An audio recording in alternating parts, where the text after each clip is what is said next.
Right, hello. Welcome to the Off-Grid dev stream. My name's Rich Metzen. I am one of the dev team at s01ep13. We are a micro indie studio of roughly about 4 of us. A couple of us part-time, a couple of us full-time, and an array of people helping out here and there on sound and art, bits and bobs.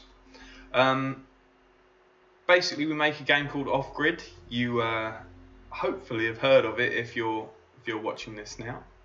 But essentially, it's a stealth hacking game about data privacy. So what I usually like to do is boot up a bit of the game and have a little run around and show you what we've been up to. On top of that, I also take people through how you can mod Off-Grid. It's an extensively moddable hacking game, which essentially means you can make your own levels, make your own hackable devices, hacking tools, and tell your own stories.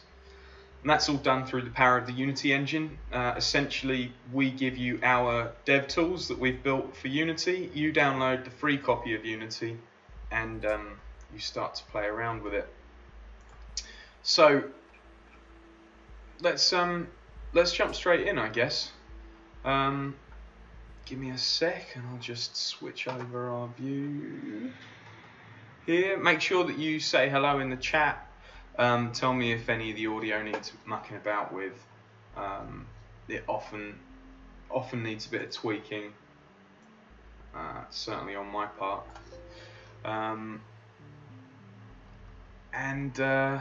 Yeah, away we go. Let's do that. So,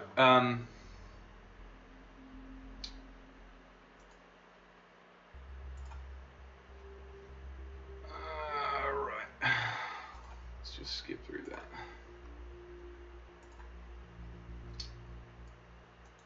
So this is Steam, obviously. Most of you probably keep your games in Steam, but not many of you will have Off-Grid in Steam yet.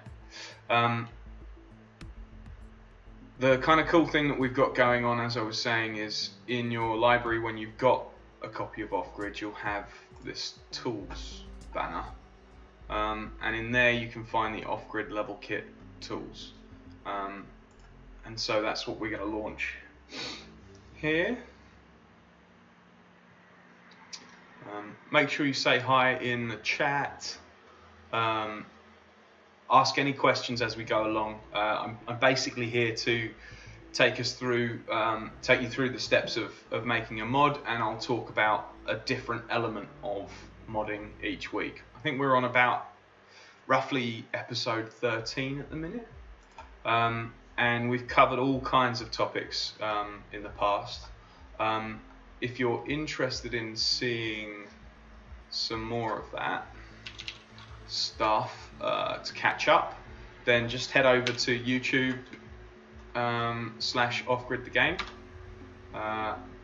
and there is a playlist of all of the modding tutorials that we've done so far. So if you just give me a sec, I'll show that to you. That's over here. This is what we're playing right now. In playlists, you'll be able to select modding off grid,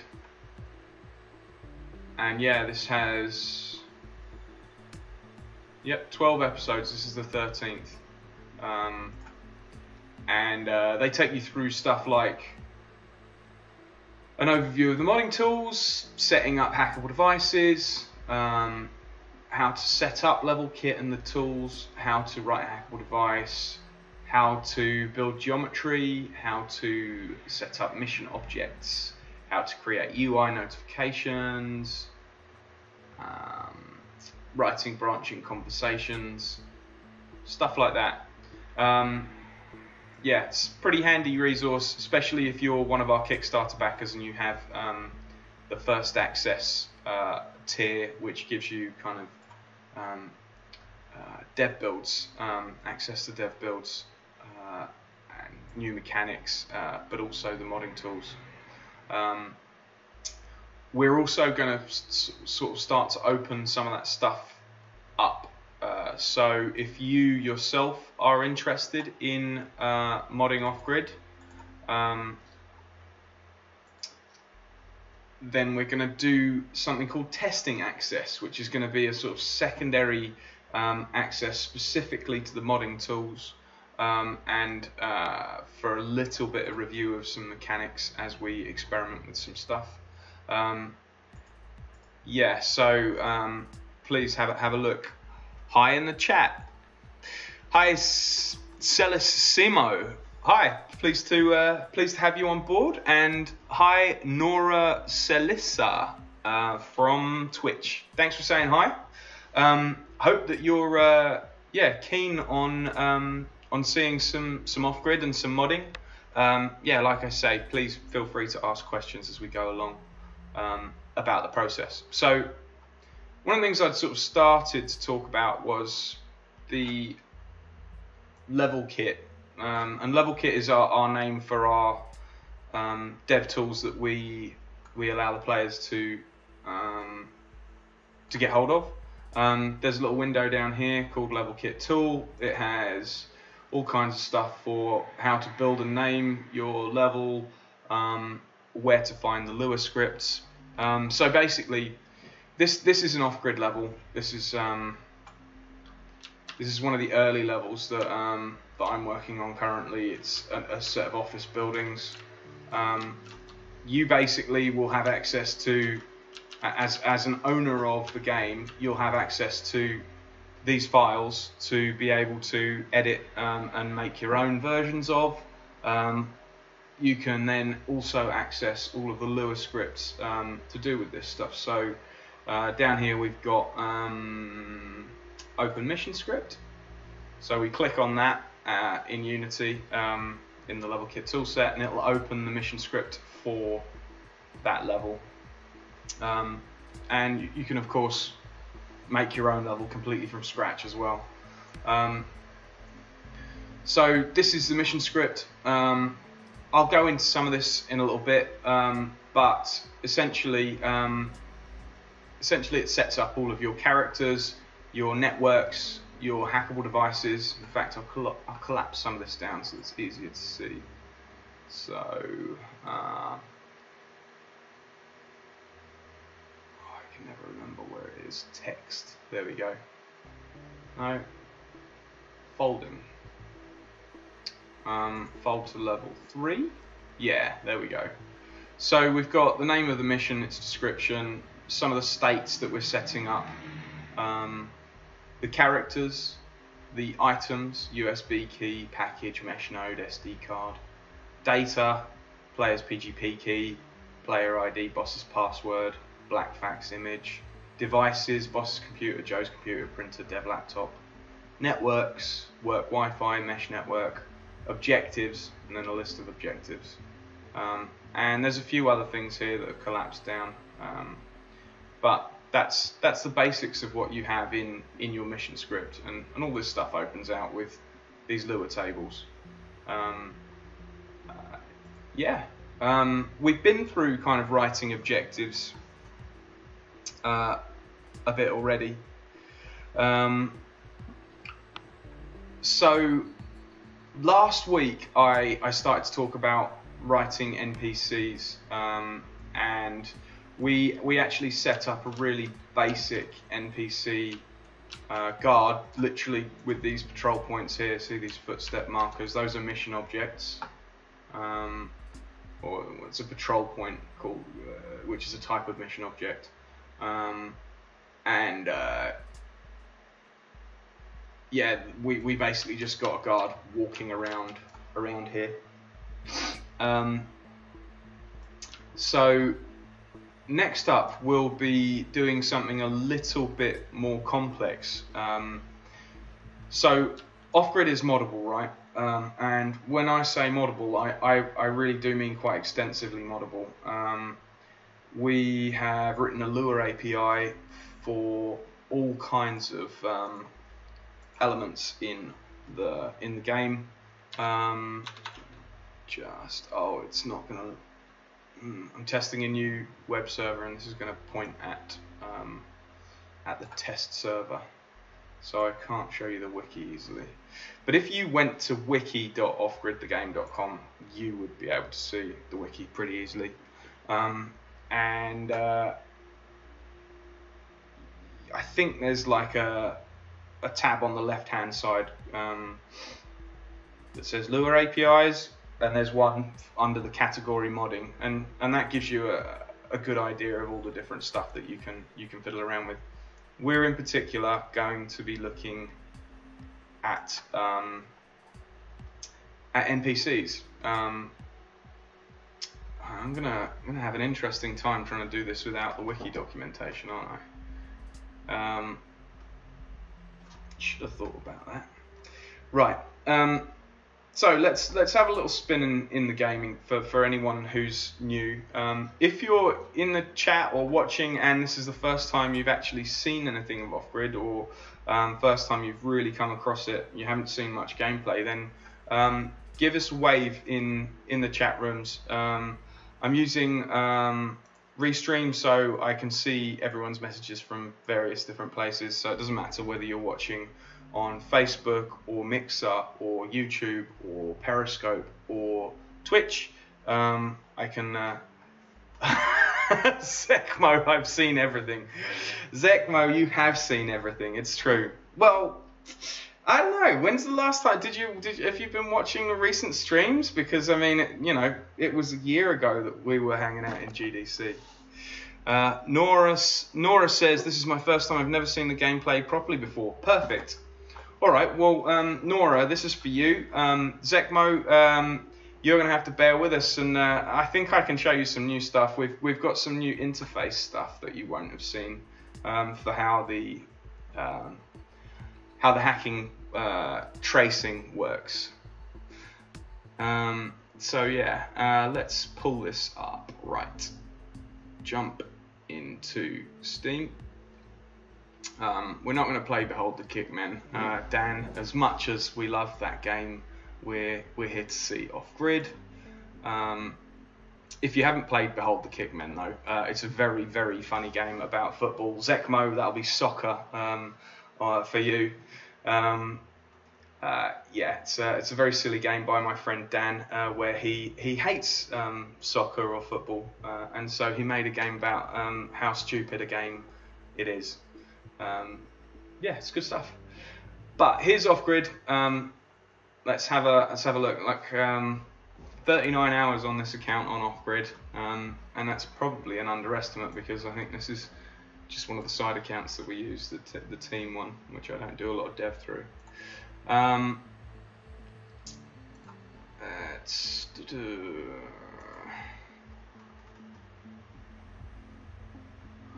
Right.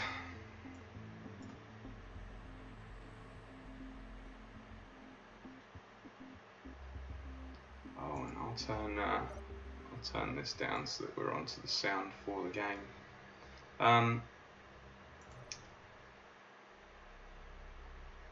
So the reason I've got off-grid windowed here like this, oh, whoops, done it again.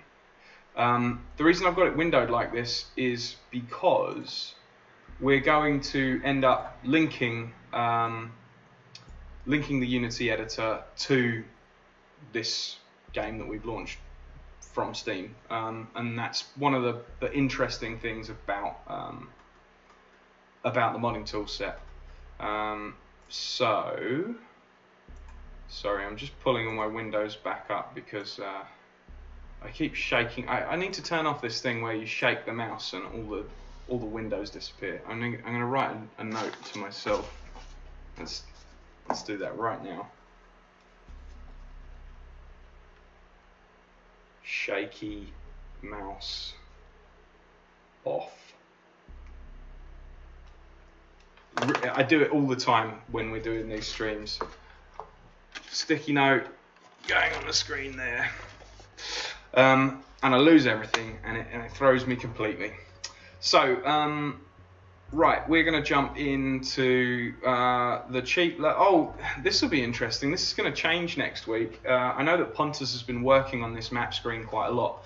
Basically, if you make a mod for Off Grid and you upload it to Steam Workshop, like some good folks have been starting to already. Where is Steam again? So if you go to the community hub for Off Grid, and you go to the workshop tab, you should be able to see, there you go, the different mods that people have been making. And basically, as soon as you subscribe to a mod by clicking this little tick box here, or I think, yeah, there you go, that's what you do. You click on it there and you hit subscribe. Probably won't happen instantaneously in the game here, but this is Katie's mod, which is one of the ones in the list there. It pops up as a tile here, and based on what type of level you've chosen to make, whether it's harbour or coastal or residential, the city sort of grows based on those different district types, which is pretty interesting, really. So yeah, like as people make these mods, this city will grow exponentially. So that the kind of the storyline and the cityscape, the world that Off Grid exists within, will expand with more people making community content. So that's exciting.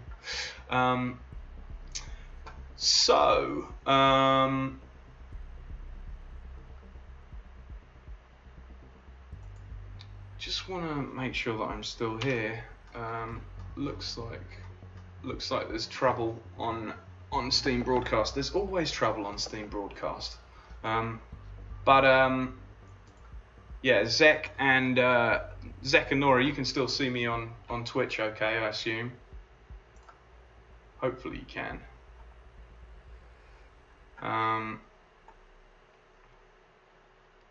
Yeah, it's weird.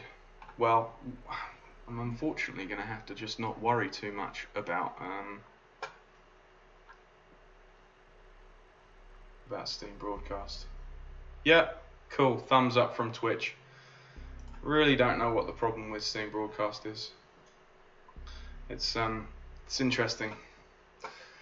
So we're gonna jump into the Apostle, which is the demo level that we tend to show people. It's kind of the most polished. It's the one that people have seen the most of over recent times. There we go. Steam Broadcast is back up again. It would seem. I think I'll probably just try to ignore whether it's working or not.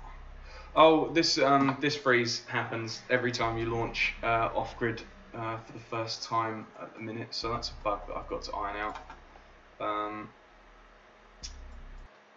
So we'll close and reopen. In the meantime, we'll put this soundtrack back on in the background.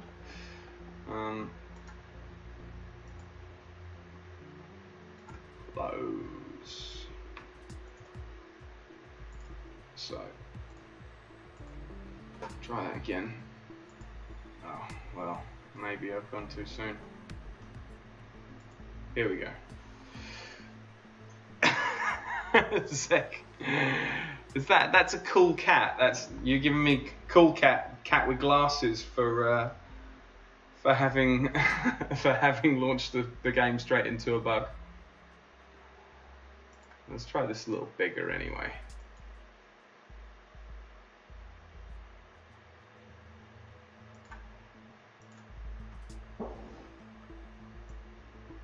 Bum bum.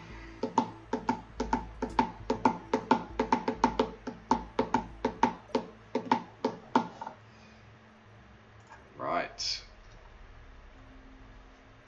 I'll just tab out quickly and pause this music here and jump back into the game. Right. So, yes, that's how the map tiles work. That's how your mods turn up.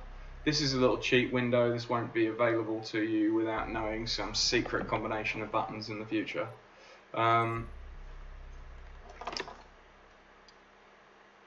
Famous last words, but this should now launch fine. Every dev stream launches game, witness bugs. Yeah, every dev's nightmare, I think is what you mean. Wow, yeah, Steam Broadcast is about like 5 minutes behind.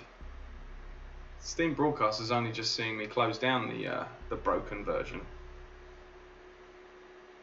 Oh man, are we having serious issues here, or is it just gonna take its sweet time? I think I might give it a moment to try and load. In the meantime, while this is loading the background,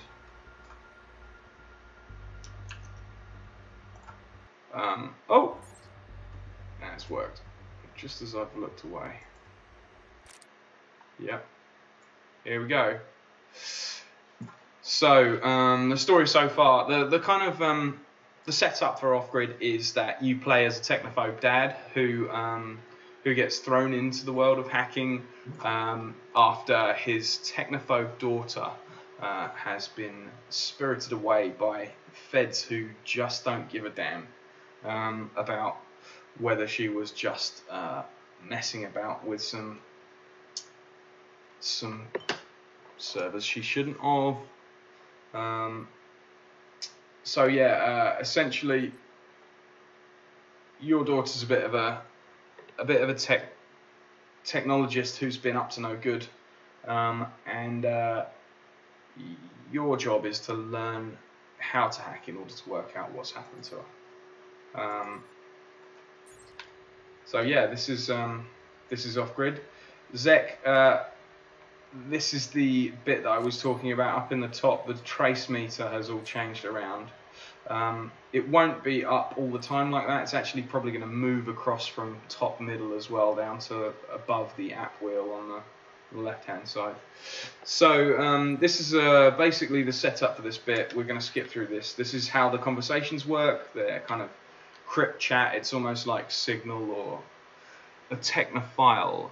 So your daughter's a technophile, and the player is a dad who is a technophobe.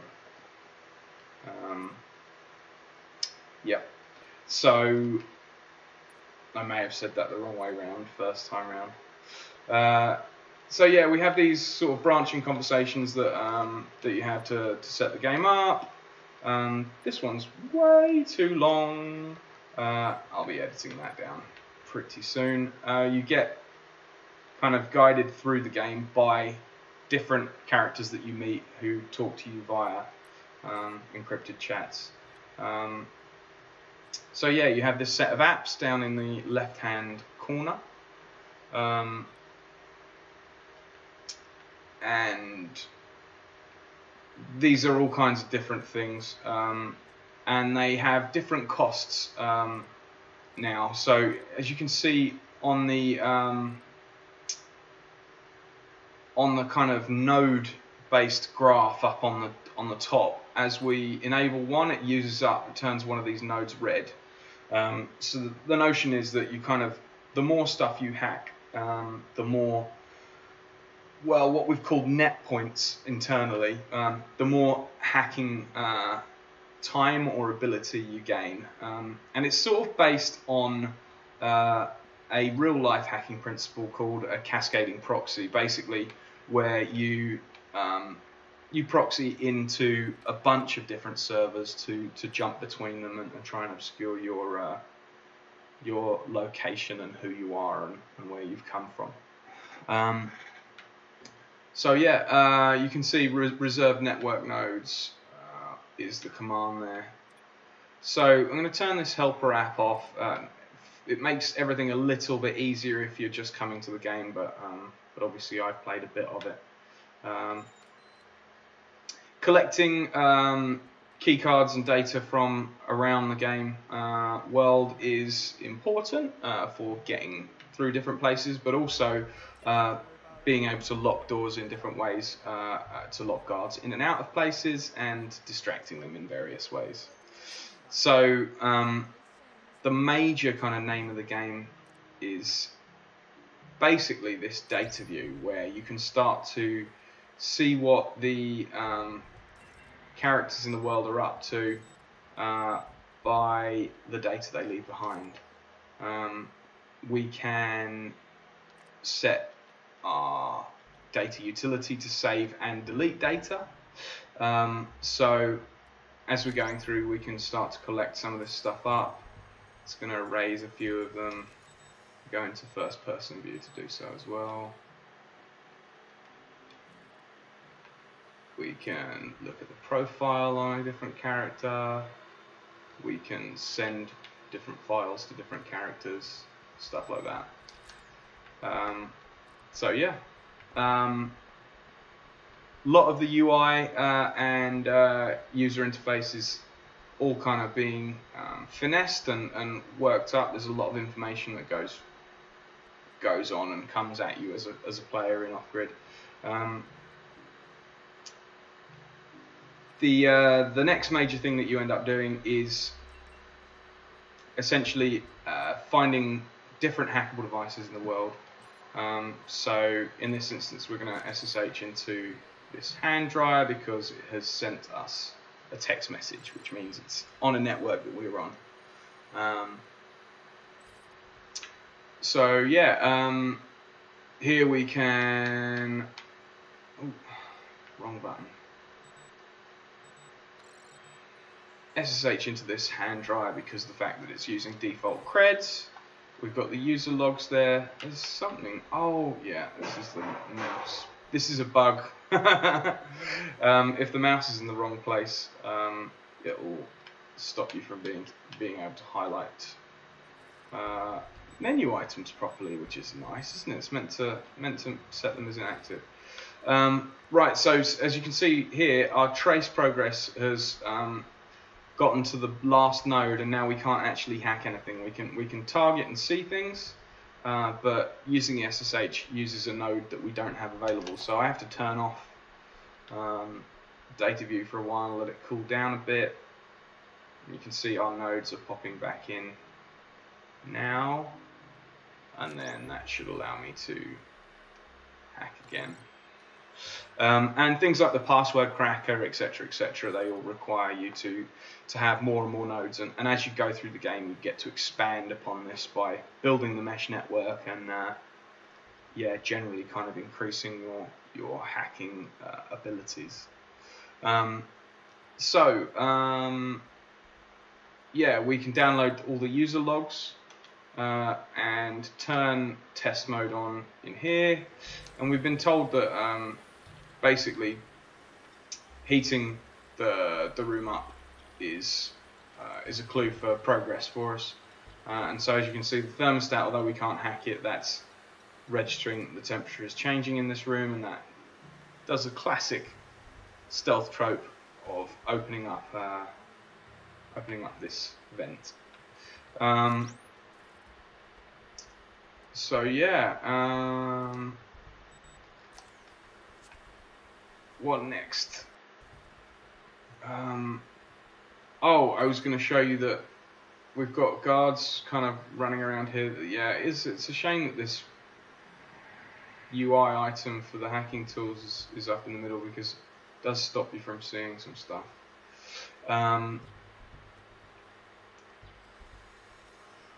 So we have this profiler app as well that I was talking about that allows us to kind of see the profiles of different guards. We can start deleting data as we go as well. We should be able to. Oh, it's not necessarily a good idea.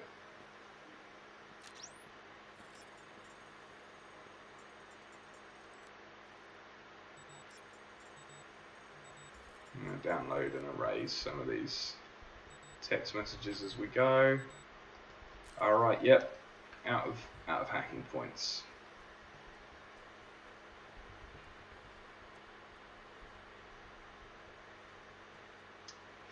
So Zekmo asks, in this case, does distance to the dryer matter? Could I sit inside of a stall and hack it?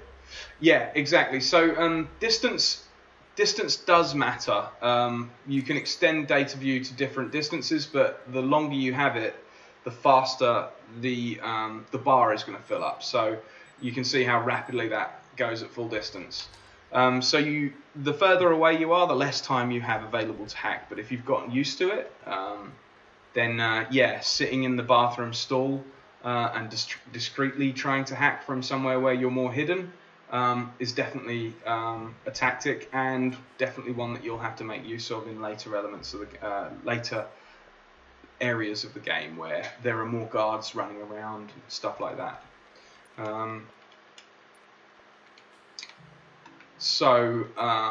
Next up, we're going to throw on this light level tool, and that gives us, again, up in the, you've got your kind of different app stuff. How do I point to it? Up here. So if I turn that app on and off, you can see that thing flipping in and out. That is the light monitor, and it gives us a little percentage meter readout, a bit like Metal Gear Solid, where you kind of you have your octo cam, gives you kind of a percentage on how hidden you are. So we've got a couple of these guards kind of running around. If we stick to the shadows, we should be okay. So this is an interesting place to try and do a hack, actually. Although I might not have the, I might have, yeah. Oh, what have I got?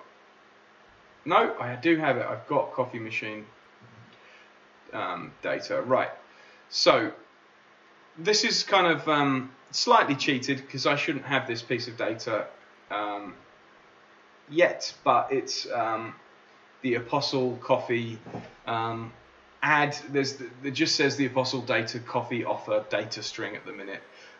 That doesn't mean anything to anyone. It'll be fleshed out with more interesting kind of background. 10% off of your ground beans, Northern Archipelago, Costa Rican grind, or whatever. But the whole point is, it's a 10% off offer that you've hacked the coffee machine to get hold of. And we were talking about profiling guards earlier. We've got this people thing here. We've started to download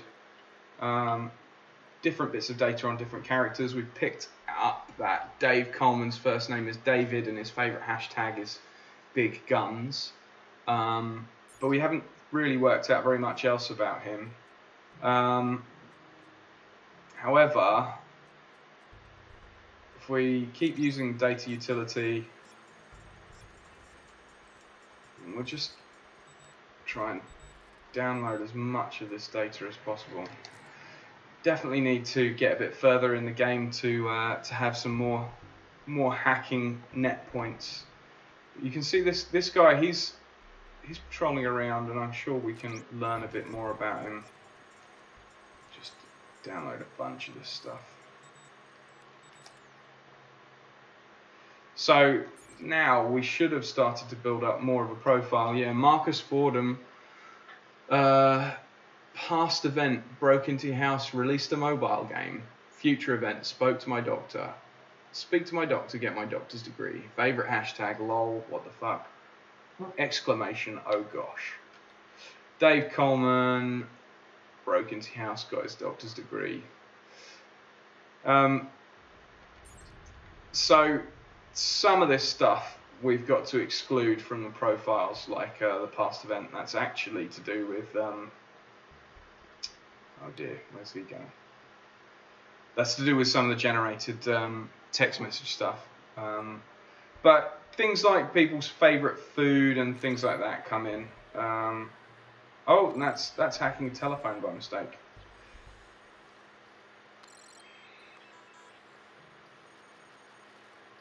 Let's have a look at that. Yeah, we've got this one. I've got some interesting stuff on. Well, half the reason that I'm trying to get all this data is because I want to show you something else. So I'll keep doing that. If we try and suck up as much of the data around here.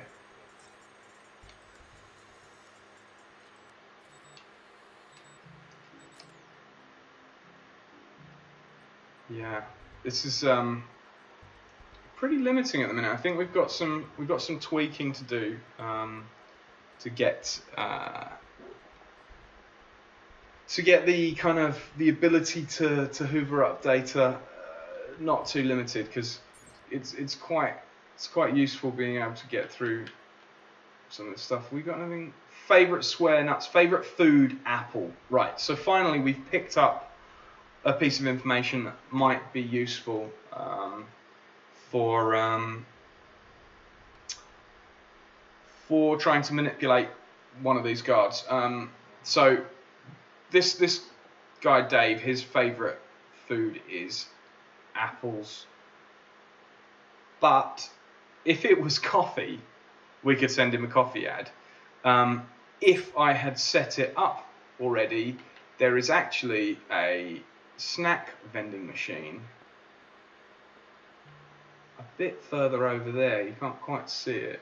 Oh, it's missing. Shoot. Nearly got caught there. Yeah, it's missing. There's a vending machine that we could have apples in, and you could give an offer for apples. But I know one of these guys, I think the big guard, is a bit of a coffee fan. So what I'm going to do is I'm going to, I don't know, hide over here a bit. Oh, the camera's not liking this. There we go. We're going to try and, oh, that's Marcus, is it? We'll share the coffee data with him, and basically that is going to make him go and get a coffee, and the coffee is going to up his caffeine levels and make him more excitable. And then secondarily, we're going to hack the radio. So basically, if you can hack two things that change a guard's stats, they will change his behavior. So Zekmo asks, are you going to fix how favorite is spelt for international release? No, Zek. We're going to have English spelling all over the place. Right. Next up, we've got. There should be this radio. Oh, I know what I'm going to do. I'm going to need to turn off data util. Just SSH is what we need. Hit that radio. And now, so as far as I see, it's more about socio-technical aspects of hacking, and there isn't any actual coding involved. Oh, you're right. Yes, exactly, Nora. Also cute us for using the one true English. Yeah, we've got a battle in the chat. Yeah, exactly. It's more about kind of social engineering. There's no typing as in writing any Unix commands. But you might collect some malware with a payload that only affects a certain type of device. There, you might find a device that there is a buffer overflow solution for. These devices at the minute have got quite basic kind of buttons in them, but a lot of devices will have a keypad or similar that if you enter the information in the right way can either go over to a maintenance mode or over to some kind of admin panel, and that can happen with buffer overflow or with maintenance mode or whatever else. And so some of that stuff that's sort of not writing O-Day, but mucking about with buttons and settings until something does something it wasn't supposed to for a normal user, and then using whatever you can garner from those devices in terms of data to manipulate the AI. Does that answer the question, Nora? Feel free to kind of elaborate, and I'll try and kind of keep talking. I'll try and do it in a more concise manner than just now. So music settings, like for instance, like we might have. I know that big guard again. He's a fan of rock music, and so I can actually put on Bangers 102.4 FM, and if he's had enough coffee, he'll go and rock out to what's on the radio. I think, maybe I haven't turned the radio on properly there. Yeah, I think I haven't. So I've got to turn it on as well as change the channel. Probably want to set it up so that as soon as you change the channel, it auto turns on. Nora says, I see, looks, sounds fun regardless. Cool. Yep, I didn't do a bad job of explaining that. So power on. And now, so you can hear a guard has heard that. I haven't changed the channel properly though. They're running over to it to check out what's going on. We'll switch the channel to Bangers 102.4 FM. Oh, that's not worked though. It stayed on the old channel. Come on. Maybe I need to try a different channel.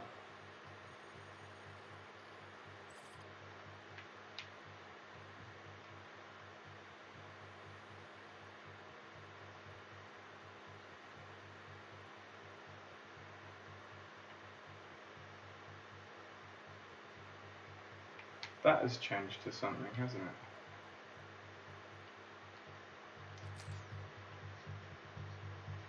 That's changed to classical music. That's meant to make them go to sleep. We'll see. I think there's something broken with the radio. Well, we'll see. But the thing that I'm trying to illustrate is the fact that different data and different environmental effects can change how the guards behave, and that's kind of the thing that I'm going to show a bit of in the modding setup. So the way that that then works in code, in in different aspects of making your own level, is with the agent definition. So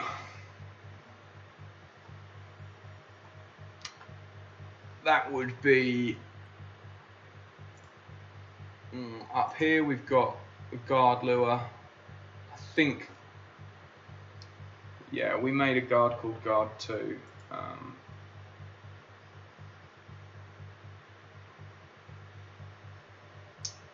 In this level, where are they? Workplace mission.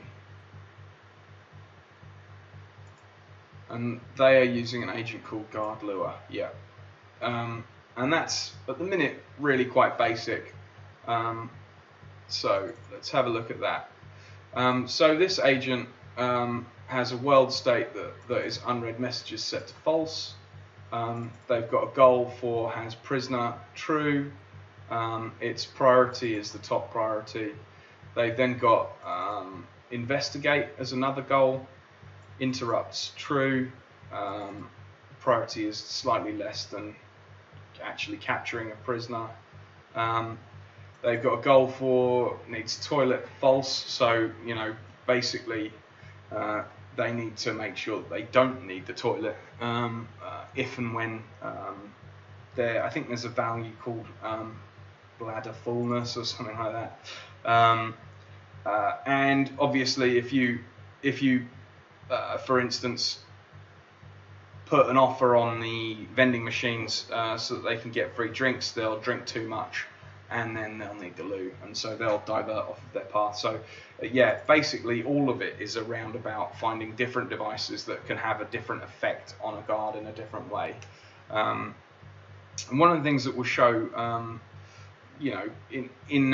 in coming builds soon is there's going to be an in-game Twitter where you can actually monitor more directly how the guards are feeling. They might talk about whether they're busting to go to the toilet, or whether they really like this radio station or whatever else. So they've got a goal for completing a patrol, having motivation, and having no unread messages. And then they've got these interest points. So one of them has an interest for coffee. The effect is it gives them motivation. Adjust their motivation to full. It adjusts their bladder stat by 1 and adjust their energy to full. And there's the effect on the bladder there for the toilet that adjusts the toilet requirement down.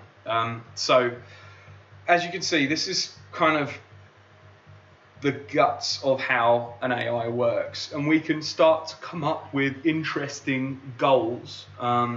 So I actually didn't take the time to explain that this is all based around an AI model called goal-oriented action planning. So we have goals that the agent needs to try and achieve, and we have lists of actions. So in this instance we have these can use actions, but we can actually write a whole load more. So we have this office worker. As you can see, office worker has a bunch of different states and is much more complex as an individual. They have a lot more actions.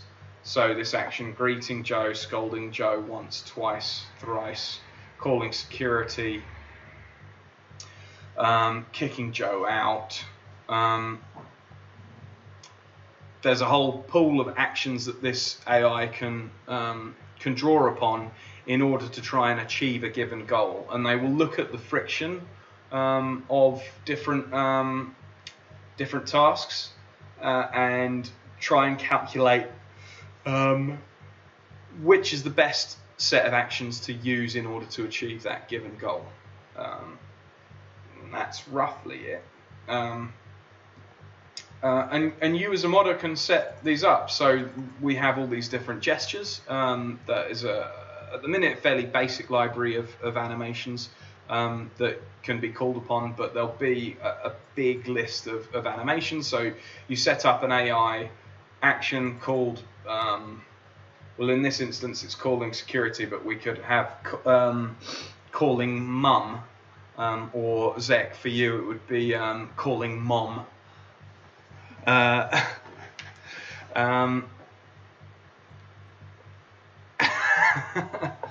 Zekmo says, interviewer, so what makes your game different? Dev, well, guards in our game will tweet them when they really need to urinate.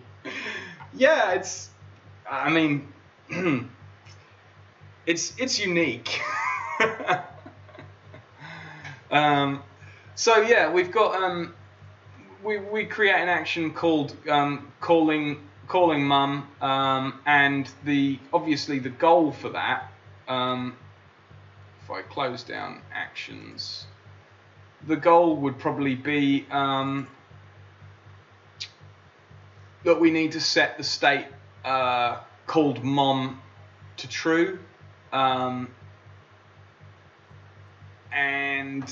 we might have a value for well, we'd have a value for called mom as false. I can't say mom. I've got to say mum. Called mum false, and we might also have another state for feeling lonely true, and calling mum stops the guard from feeling lonely. And so the player in this instance might choose to what could you do to send to? Oh right, so you could find a set of text messages from the character's boss and send him a text message that said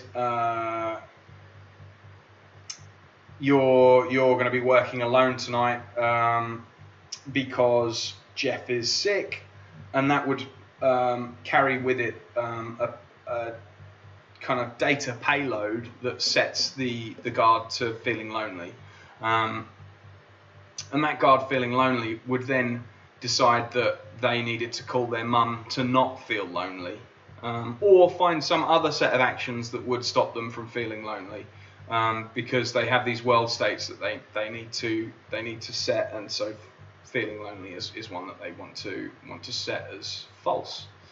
And so yeah, we'd set up an action in here. Where are the actions? Called call mum, and it would, on completion, it would set the state for feeling lonely to false. So, codenamely, wish you the best of luck with the game. Looks pretty neat. Thank you very much. Much appreciated. Thanks for tuning in. So essentially, we're at this stage where you can essentially kind of, as a modder, as an owner of the game, write your own AI and make it quite complex. So here we go. We've got some questions. Zekmo's actual question: are all the states user defined? In this case, modder defined. Yeah, exactly. All the states can be user defined. There's a few that are always there, like has motivation. If a guard doesn't have motivation, they will stop still and do nothing, unless there is something in the level that can give them motivation, and that can be a TV that gives them motivation from watching it, or a vending machine that gives them a Coca-Cola that gives them motivation. So has motivation is one that's always required, but the rest of those states are all user defined. So Nora has said, other set of actions to stop feeling lonely, if you know what I mean. Yeah, sexy magazines from Metal Gear Solid making a cameo. Yeah, there could be similar sets of actions that might make well, only briefly, probably feel even more upset with themselves afterwards, and lonely in this world. So Zekmo asks, are there a list of defined states a modder needs to know? I see they are all strings. Right. No, there aren't a set that you need to know ahead of time, other than this has motivation one, which is a default. Actually, one of the things that we're going to do is put a set of flags in so that the ones that aren't user defined are still there in a flag, so that it's obvious that it exists and is something that you have to cater to. Does that answer the question? Hopefully it does. But feel free to ask a follow-up if I haven't answered the question. That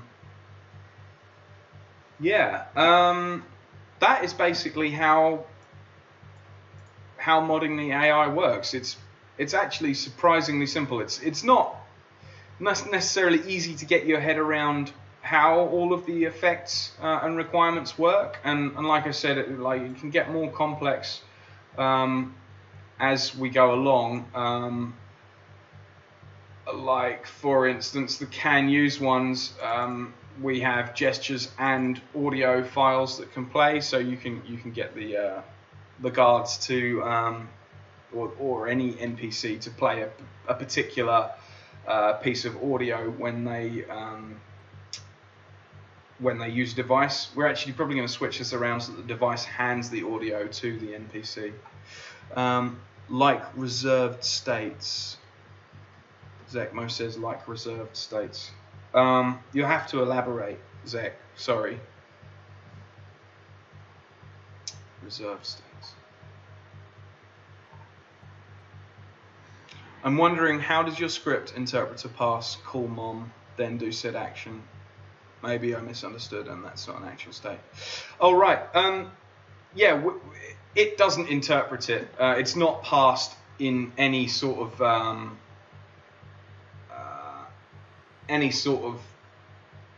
passing sense. It's not doing any kind of human language interpretation at all. It's literally just defined by the modder. So we would put in, let's do it on the guard rather than on the secretary. No, let's do it on the secretary. State equals call, and you spelled it wrong, Zek, I'm afraid. It's like that, called mum.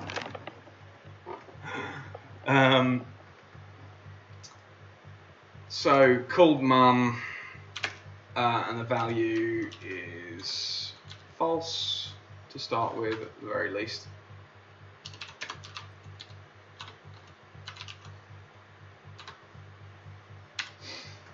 And so in actions we do something that was very similar to calling security, and I mean, this calling security example is even more interesting, really, because it has these requirements here. So the requirement player needs to be in boss's office. Yeah, let's just go through this one by one. But also it has the ability for the character to send a piece of data when they call security, and so you could call mum and send mum a picture. Call mama, yeah, call mama will work, because that'll work across both English versions, won't it? Right, so we're gonna have a table here. That its name is calling mama. Yeah, let's change this to Cold Mama.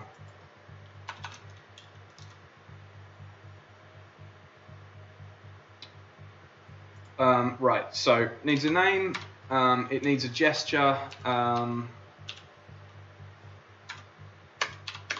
gesture, look at phone we can use again.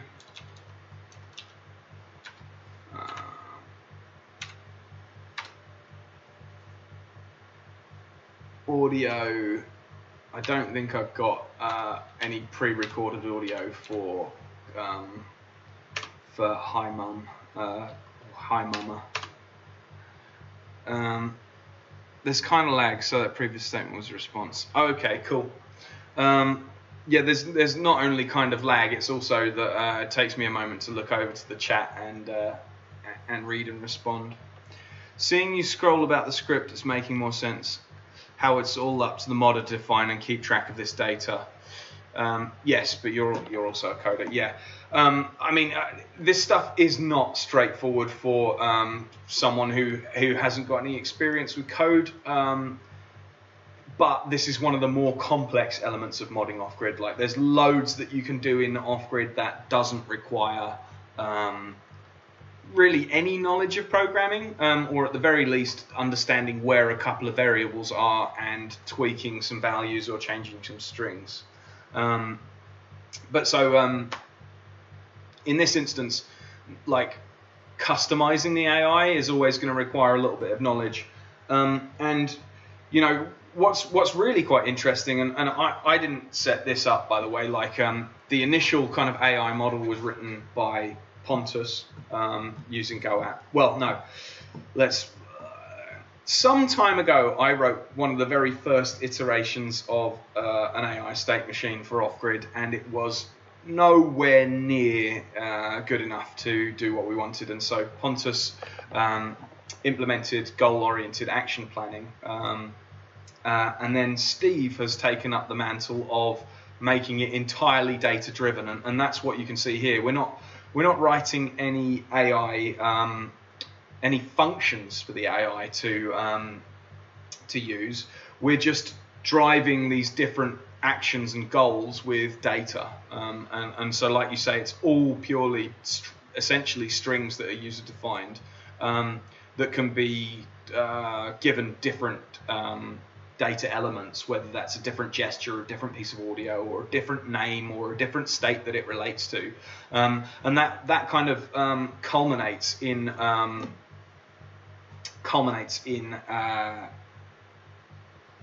different behaviors, essentially, based on whatever environmental changes the player has made.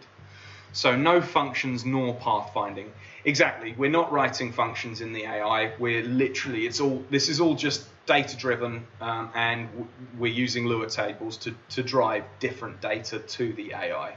And from a pathfinding perspective, all of the pathfinding stuff that we do in off-grid, well, for bipedal characters, not for flying characters like drones, but all the bipedal characters just use nav agents, Unity's kind of basic kind of nav mesh based pathfinding system, and off mesh links, and you know, all the kind of fancy bits that come with pathfinding, the basic out of the box pathfinding solution that Unity provides.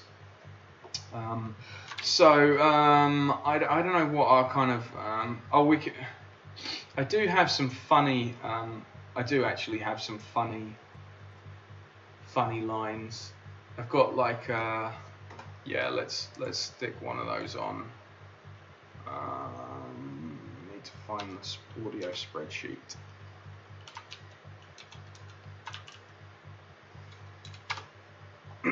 We'll put in, yeah, this will be funny. I've got some text to speech stuff.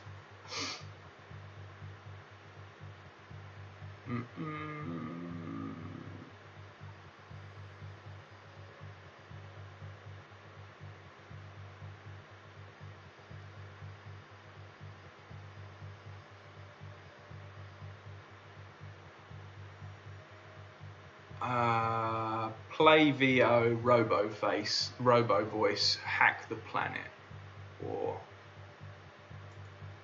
yeah, I'm here to. This is a this is a line of Jake's. I'm here to rustle your jimmies. Better put on your water boots. It's about to rain packets. So we'll put in play VO. I'm here to rustle your jimmies. 01.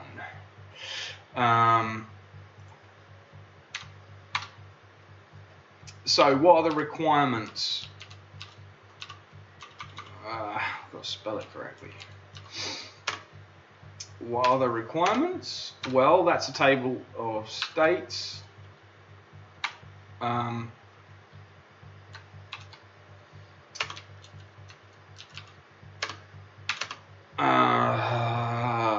We haven't really thought through what the requirements of calling mama would be. Calling mama, well, we would require feeling lonely to be true.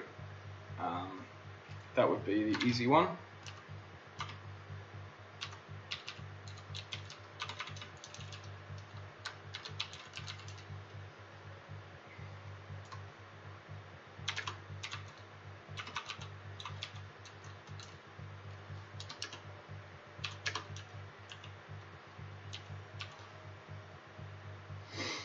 Lonely. Free time. Yep, that's a good one.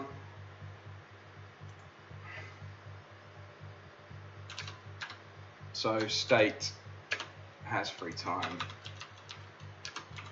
Oh, no, state.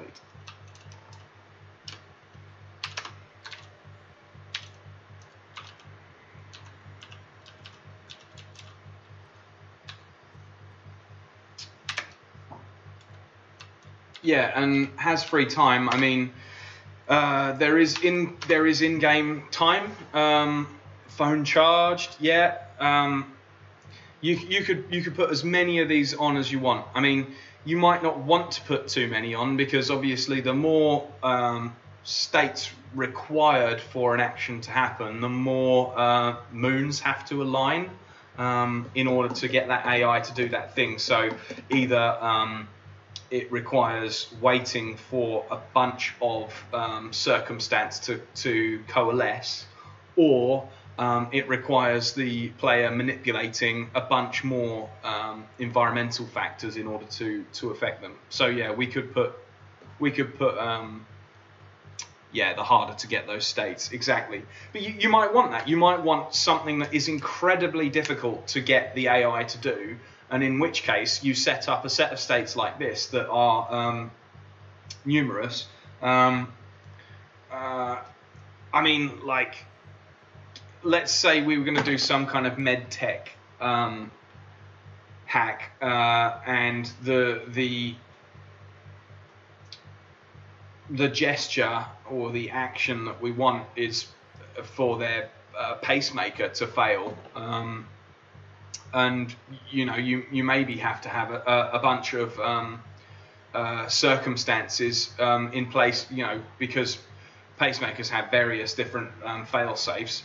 You might have to have gotten their caffeine levels really high so that they were really amped up. You might have to have gotten them drunk so that they didn't notice the alarm. I mean, this is actually a really dark example and probably not a nice one to talk through. But you get what I'm saying. You'd want to make that a really exceptional circumstance, not something that could just literally be SSH'd into, even if that might be, unfortunately, more how it is in real life. Does your scripting allow for optionals, conditionals? Yeah, it does. Not in...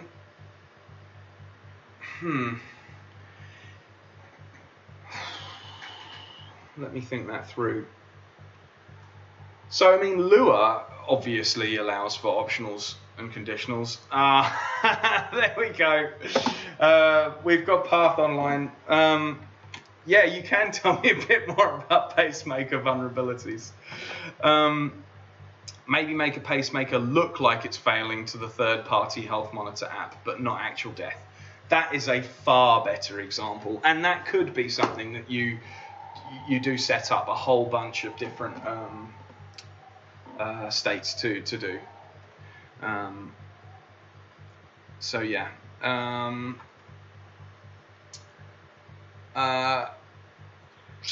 We don't want media normal people to create some dark narrative. Well, it will happen though. I mean, you know the whole thing of the guy, like some senator who complained about in GTA you can go and hire a hooker, and then you can solicit her in a Range Rover in a back alley somewhere, and then you can beat her to death, and then you can steal your money back. And then the journalist turned around and said, yeah, but the whole point of Grand Theft Auto is you can do whatever you want, and you don't have to do that. It's just that you chose to. So doesn't that say more about you? And this senator obviously went a little po-faced. Zekmo, if you have required feeling lonely... Oh, right, yes, sorry, you did start to ask about conditionals. If you've required feeling lonely, but optional has free time, needs to pee. Right, as in you'd like need one or the other. Zekmo, the only reason I want to play this game is to create dark narratives. Yeah, I look forward to you doing so. It's a good question. I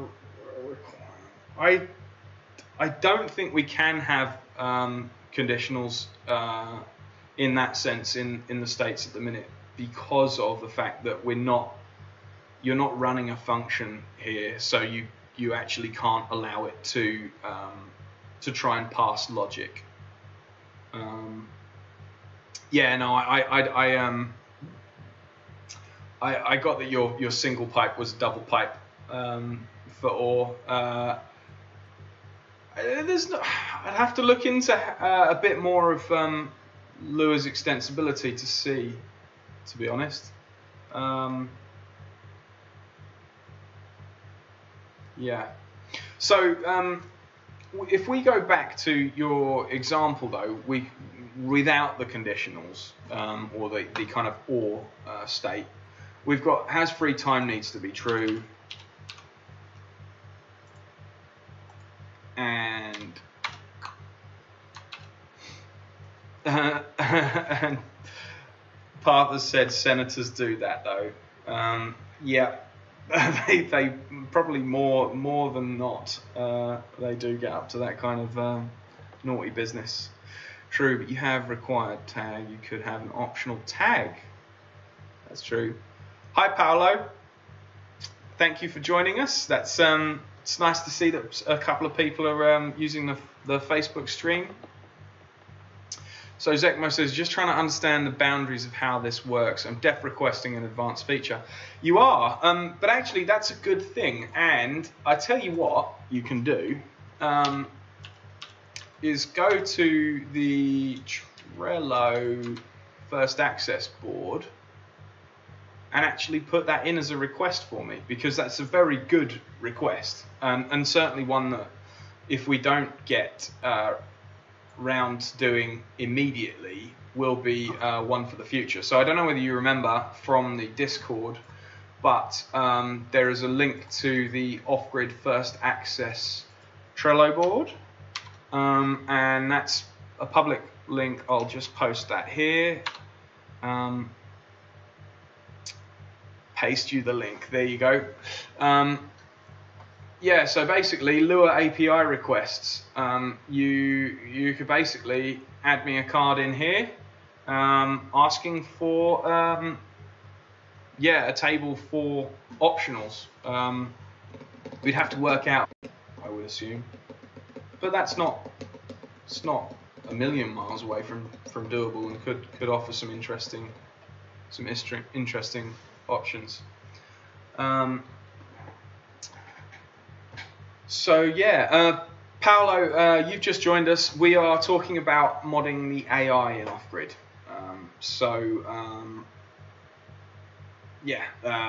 That's what this is. This is an agent definition script. Zek, give me a thumbs up that you've got that link, because I never know through this restream chat whether everything kind of always gets to the right location. Yeah, throw me some kind of emoji to say you got it. I cannot add a card at this time. Not important now. We can chat later. Oh yeah, no worries. That's fine. Keep that link, and I think Trello does require you to sign up in order to add a card. I'll open that up later, but for now I want people who've definitely shown enough interest. You can see the board now. Cool, nice. So the other state we were going to do was has charged phone. Is that right? Or phone is charged.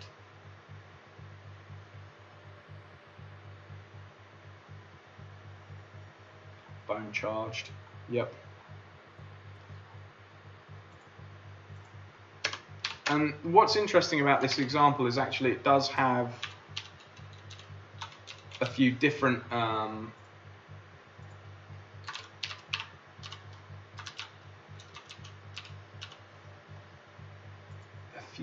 things going on in it, which it shows an example of.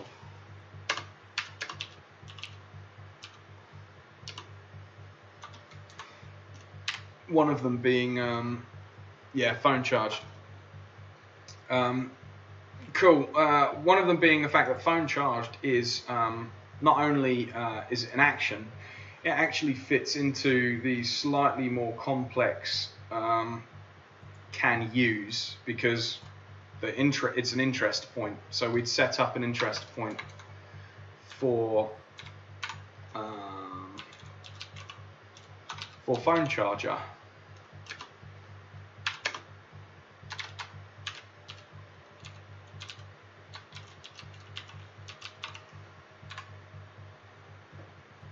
So Nora says, I didn't back the game. I don't have a key. Should I be seeing this board? Yeah, you should. You should. Oh, I've gone all blurry. That's interesting. Back in focus? Yeah. Yeah, Nora, it's fine for you to see it. And Twitch recordings keep the chat history. So yeah, no, it's meant to be accessible to everyone. Basically, in order to add a card, you have to sign up for a Trello profile. So the idea there is just basically kind of hopefully people won't abuse it, and if they really are going to go to the effort of setting up a Trello account in order to do so, then so be it. We kind of want ideas from fans who are just showing interest without backing it so far anyway. We're going to soon be opening up a kind of broader public testing program. We have the first access backers who get essentially they're the people we come to first for stuff. I'm not a fan. I just want to give you more work, says Zekmo. Do you not think I've got enough work as it is? So yeah, Nora, well pointed out. Yeah, we're hoping to widen the testing and the feedback. We want that board to have people contributing to it. Right, phone charger. So interest phone charger. Oh, I haven't done that properly because it's not a table. That's why.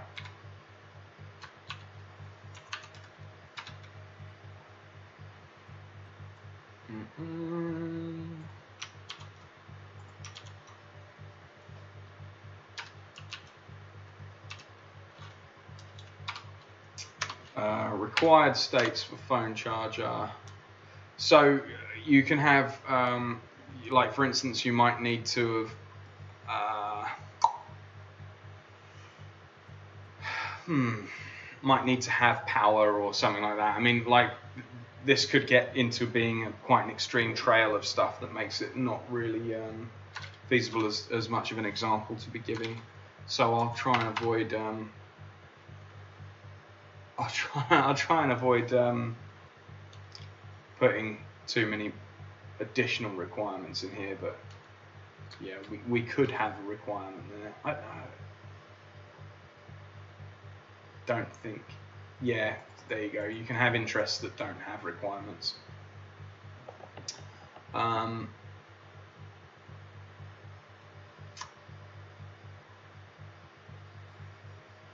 Yeah, and we'd probably use the using phone gesture, just somewhere up here.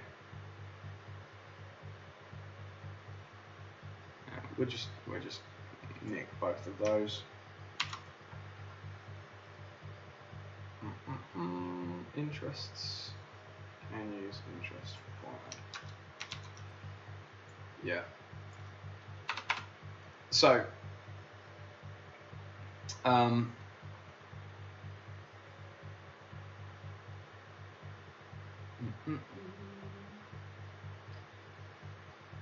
so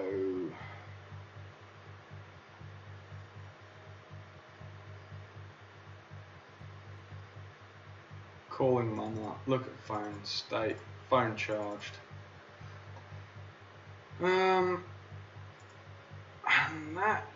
Yep. So then requirements, then effects, and the effect of calling mama would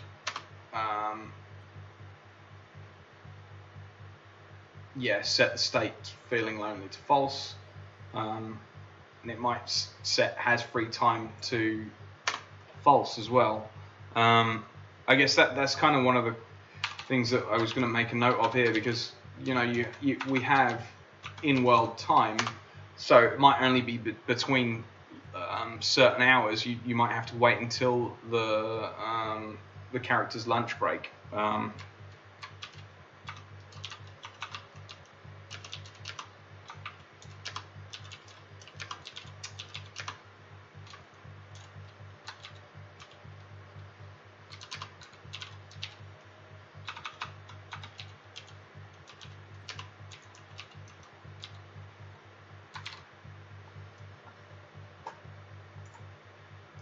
So we've got our effect table, drop that down there.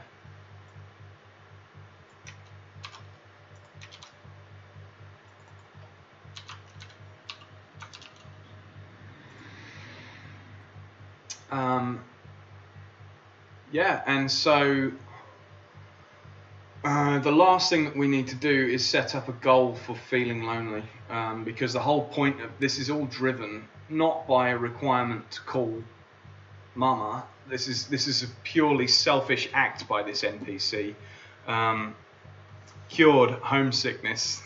Thanks, Earthbound. Yeah, so this NPC is not calling mama because mama, altruistically mama should be called, but actually because they were feeling lonely and they wanted to not feel lonely. So mama is a tool in this NPC's loneliness scale. So there's effect, and that should then finish that up, I think.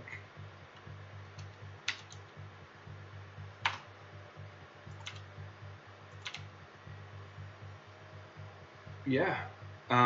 And so then we've got our calling mama action in here. It's got a set of states that need to be correct. We will probably cheat a little bit and make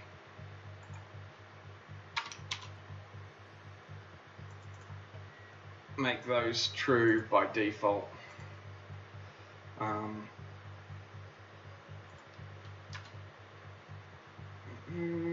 Called mama. Calling mama.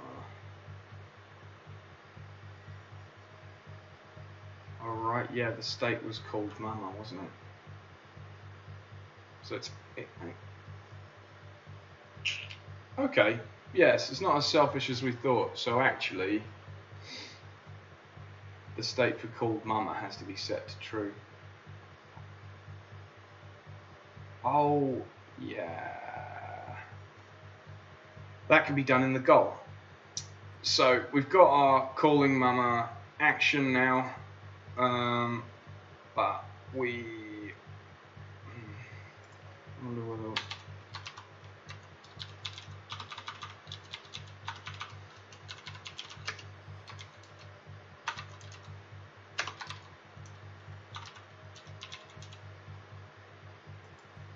Yeah, it's probably going to be a nicer way of doing this.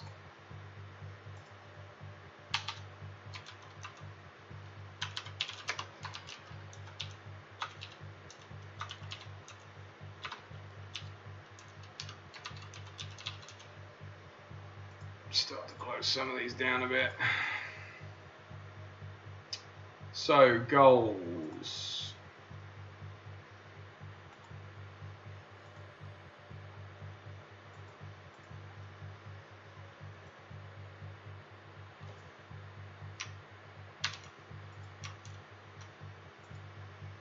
Catch player in boss's office and kick out. Tell player, yeah. Not to be in boss's office. Yeah, sorry, I'm moving my comments around in this so that it's easier to collapse everything down and still see what's where. You can see we've got a whole bunch of different goals here. And we're going to have one for Call Mama.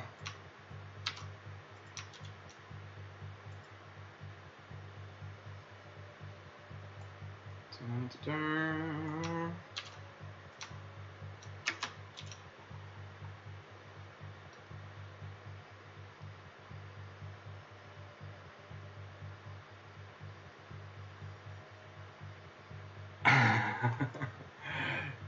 You might be right.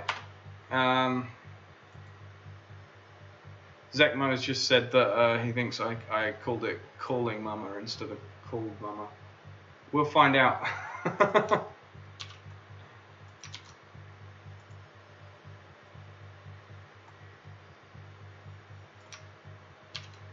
It's going to be far easier once I get this all collapsed down anyway. So we don't need to worry about, well, we do need to worry about can use.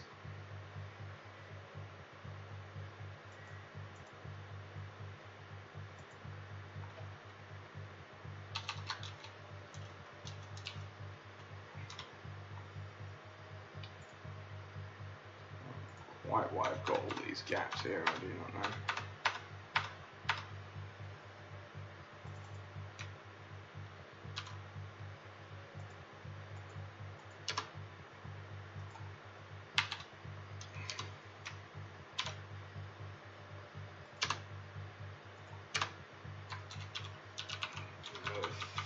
Charge interest points. Sorry, I'm actually now making you watch me tidy up my code, which I didn't do very neatly previously. That's not the best thing to stream, is it? I should. Well, yeah. Let me get this. Interest point. Not interested.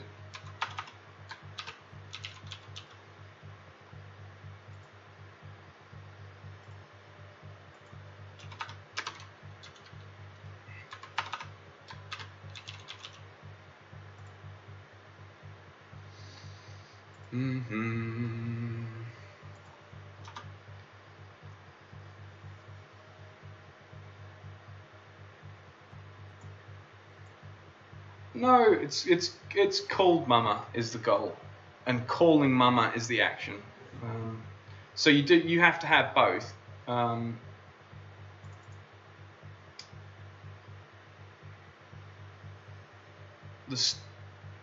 think it's acceptable for a dev stream. Peeps who watch stuff like this, I believe, are also curious about the process. You're giving them insight into what devs do. Yeah, in this case, what devs do is write really messy code and then discover it later and decide they ought to clean that up while they're looking at it. Right, yeah, it's not a mistype. It's intentional because we have the state and the action. They're kind of two different things. So this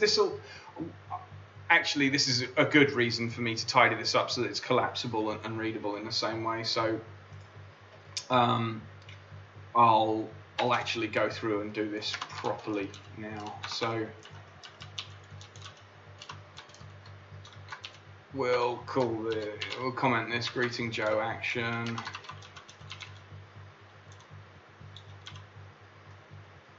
Part of the shame cycle of dev. Yeah, it is. I have to shame myself into fixing things quite regularly.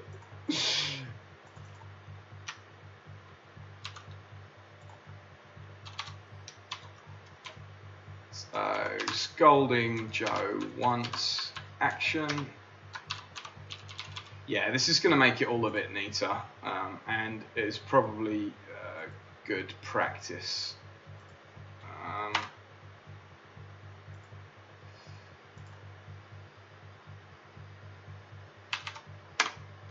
Thing for people to be learning if they're making their own mods. Seeing your previous code comments, feeling shame, then fixing. Yeah, to do. Yeah, I don't want to search many of these mission scripts for to-dos at the moment. There's quite a lot of them. So scolding twice.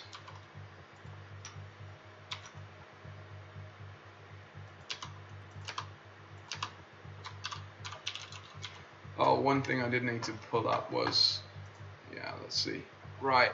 Oh, so codename. I've only just picked up on your stuff in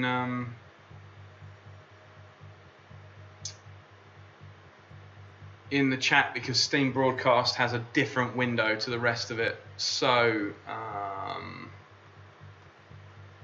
it's a very customer specific game. I've coded with C# for kinky games, and then I went through PHP, Java, HTML, and CSS. Looks nice to see a game where you can make a story of your own only by data. Exactly. Where is my other stream? Oh right, it's So, if you're still here, Codenamely, I hope you are. I'm really sorry that I missed your messages until now. Yeah, left the chat.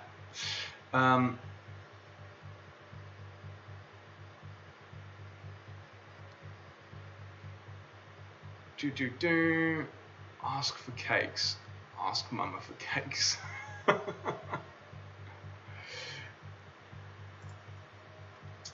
So, yeah, where are we at? I'm, don't find in files for these. To do, fix me, hack. Yeah. Just blame Zek. I've been stealing your attention. Yeah, well, no, it's it's this awkward thing of I've got this brilliant setup with Restream where I can view all comments from all channels all in the same window, apart from Steam Broadcast, and it just makes it very easy to forget that the Steam Broadcast one is up there. So apologies to Steam Broadcast people, especially Codename, who was asking questions and making some contributions about asking Mama for cake on the phone. And I think actually, although you're not there watching, maybe you'll pick up on this later. We'll set up something to do with asking Mama for cake further into the AI action. Right. So scolding Joe twice. We're gonna finish sorting out all these comments. So Zek, feel free to ask questions as I'm doing this, because this is kind of pretty dull process. Calling Mama action. Here we go. This is all starting to look much neater. Kicking Joe out action.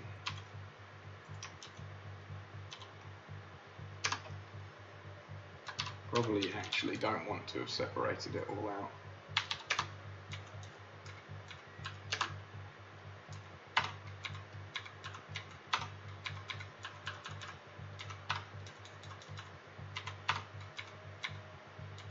The one thing I do need to change is that says Joe, and we need it to say player instead of Joe, but I'm not going to refactor that now.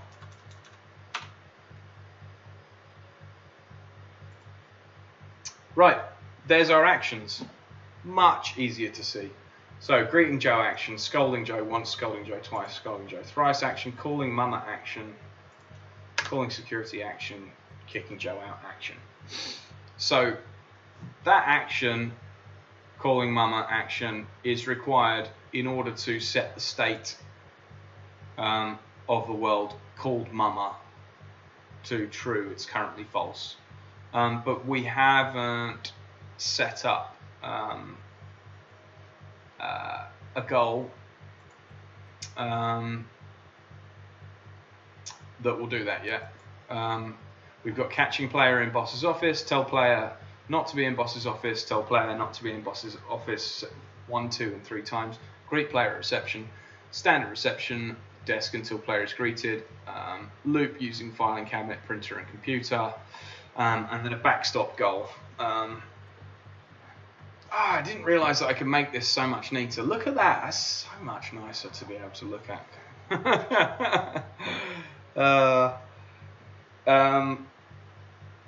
Right, so we're going to make a goal here then. We'll just expand this one out to make it easier to follow along. So, new table. Make sure we add commas in the right places. Not full, goal.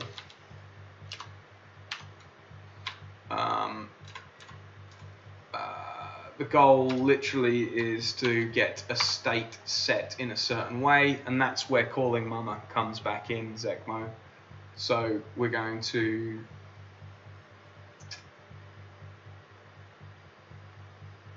set called mama to true in this goal. We will have a priority for it.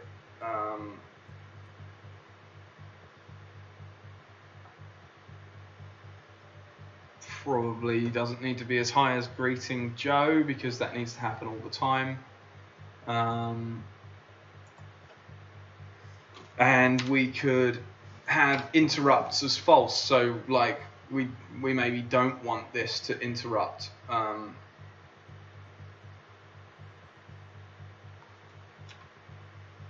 Alright, yeah, the states work that way, yeah, okay.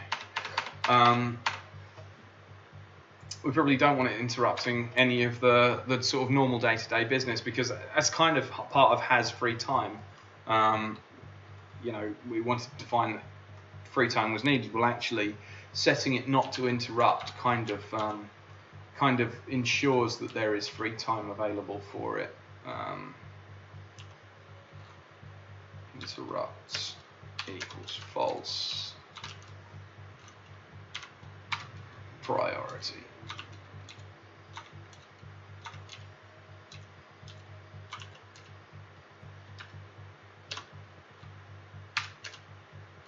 Set it to 70. Right. Oh, and we'll put the name of it in here.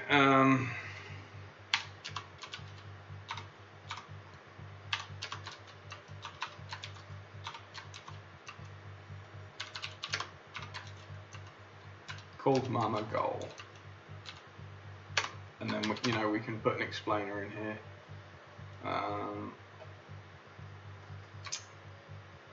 NPC wants to not feel lonely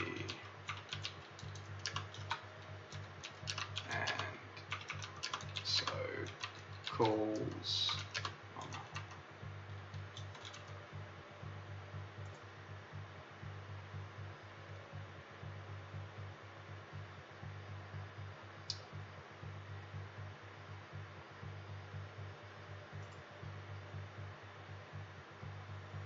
Yeah.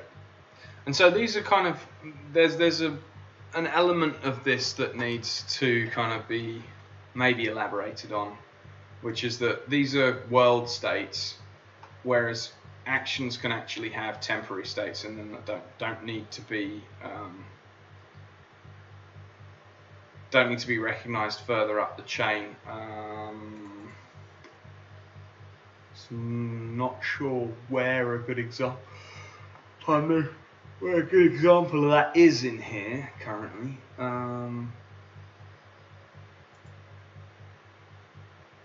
Called security and players and these are all global. Well, the point being is they don't need to be in the world states necessarily.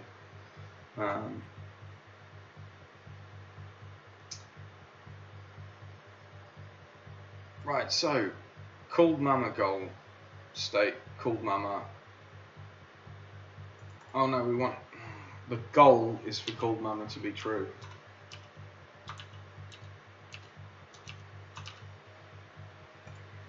Interrupts false.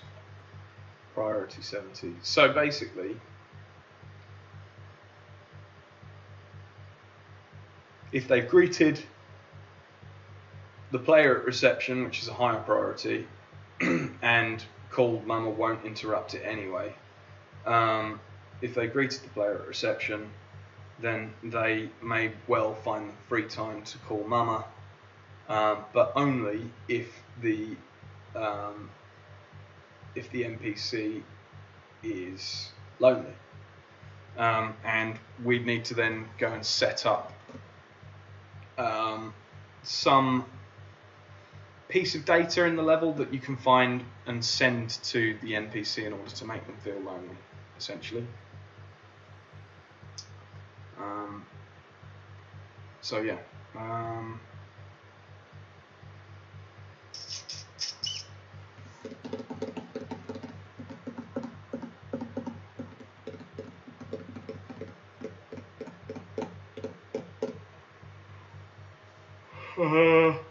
Just trying to think what else needs going in the agent script, or whether we've actually kind of got it all kind of lined up. I think we might have it all lined up. We'll find out in a minute. There is, of course,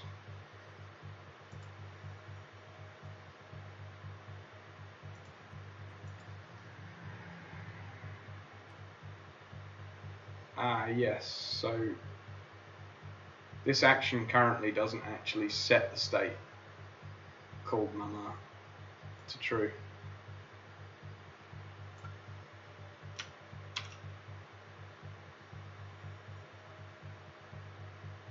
So that action wouldn't be used unless we did this. So although feeling lonely isn't a goal, it is it's an effect and a requirement, so we need to set it. And I think there's something in here.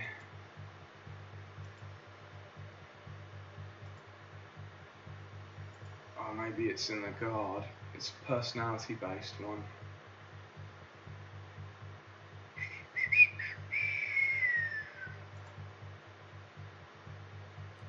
Personality effect. So we want to affect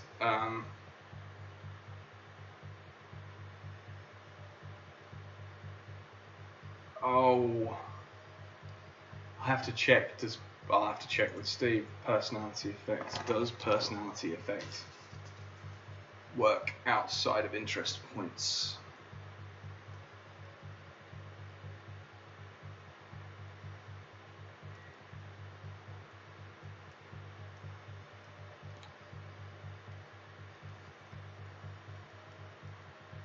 Outside of interest points.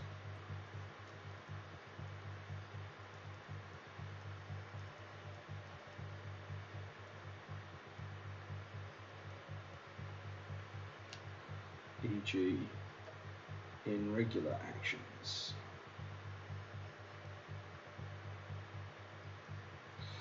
Right, we've done a lot of writing AI without testing it.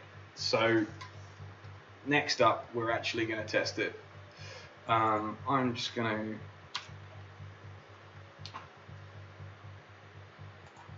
copy this over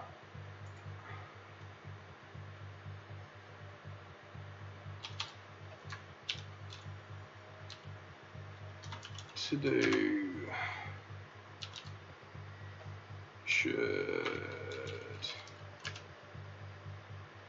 feeling lonely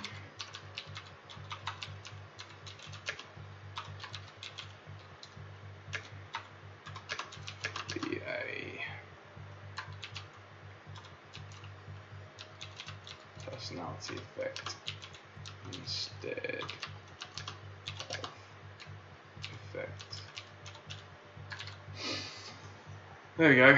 For now it won't, because I don't know whether it'll do anything. Right, office worker lure. We've got to go to version control and fix. Just a second.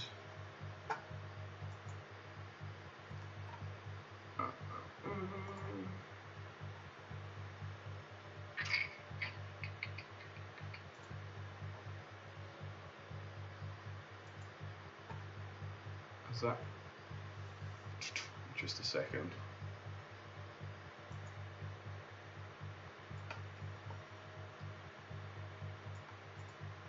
Yeah.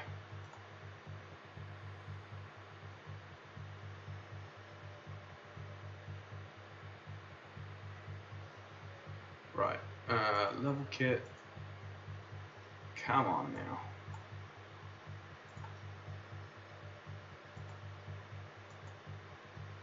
Dun, dun, dun. This file is in workplace content agents. Assets levels.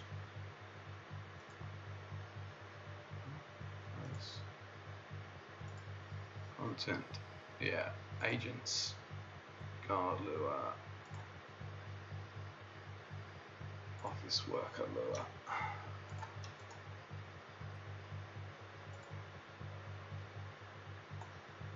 In the default change list. Yep, that should be fine. Just seen a load of files that I've got checked out that I need to check back in as well. That's another thing that I should shame myself into doing, is submitting my code more regularly with more accurate comments.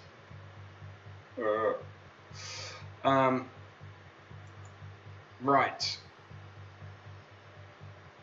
Moment of truth. So we're back here to the game. We'll jump over to level kit here now, and we should be able to search for the game. I hit start, and all being well, this then networks the level that we've been working on and the AI changes that we've made. Oh, and it's gonna break. I've just thought of why it's gonna break, because it's not gonna have the phone charger interest point that it requires. Oh, and there's syntax errors, as there always are. Right, line 266 on office worker.lure. 266.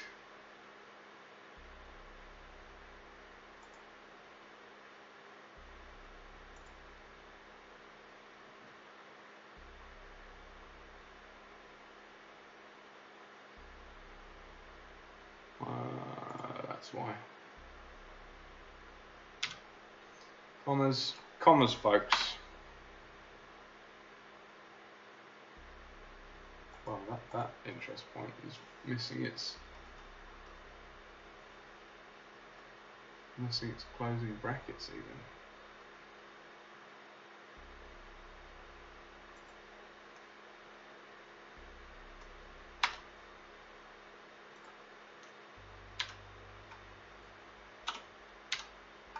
Back to neating stuff up.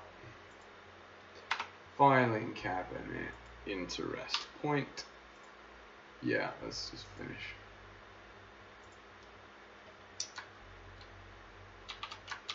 printer.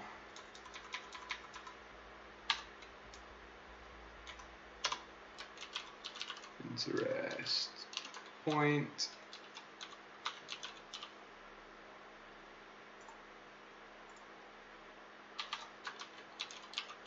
Computer.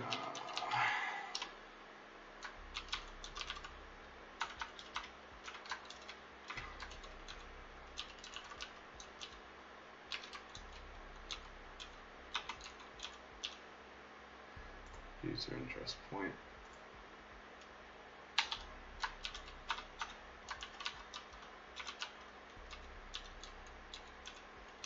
Reception desk.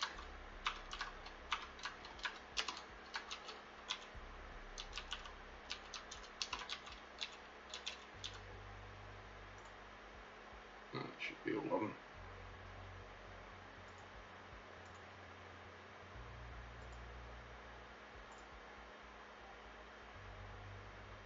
We've got commas in the right places. Right, let's save that again. Stop. Start. Let's see. So, sorry, I just looked away from the chat. So, what have we got? I was just thinking that. Test early, test often. Yeah, don't worry about that. I think the depth of this is great. I see lots of fields for data. Is there a doc, wiki, boilerplate, Lua file to which to refer? Yes. Go to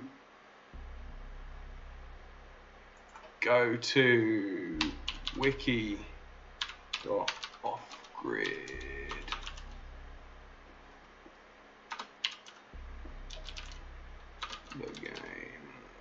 thegame.com. Go to wiki.offgridthegame.com, basically.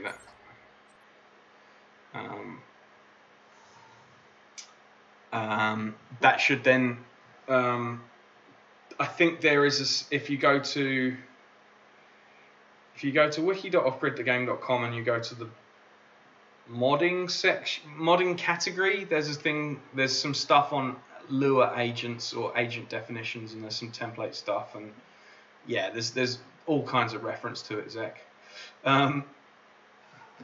Pathfinder is saying you thought it was your fans, but it's the noise from my fans. Yeah, it's this laptop running a stream and a game and a game engine all at once. Zach, yeah, that's because it's over HTTP, the wiki. That's all. Yeah, no SSL cert on that.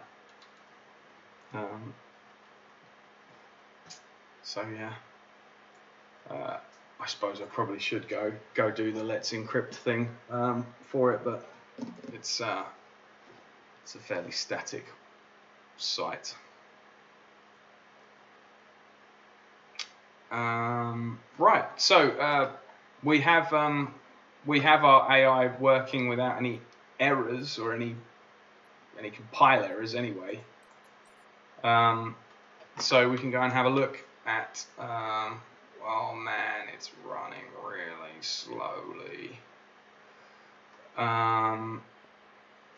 This is one of the things that I do need to sort out. Is being able to run the game and oh, hang on. Last time we did this, what I did was I closed the game down and opened it up again. This has been running in the background for a while, hasn't it? Yeah, let's do that. Let's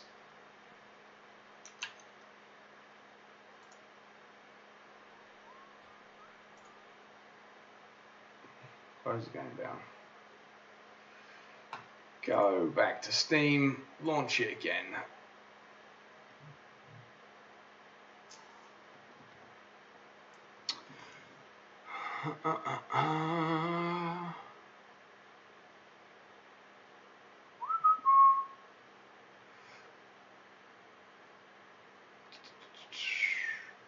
Unknown user, especially if you are logging into it, giving out your passes there for free and all.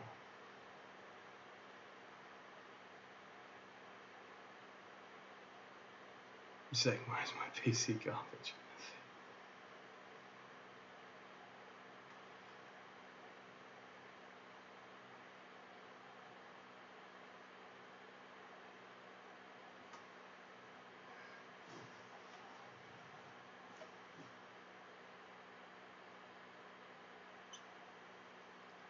You'll have to message me on a side channel path as to what you're getting at in particular.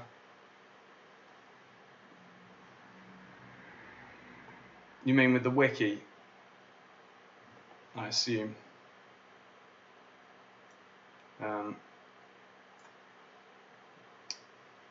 Luckily, I'm in the middle of switching hosting that hopefully fixes a couple of things and makes me getting my Let's Encrypt certs sorted for the wiki something I can sort out straight away. So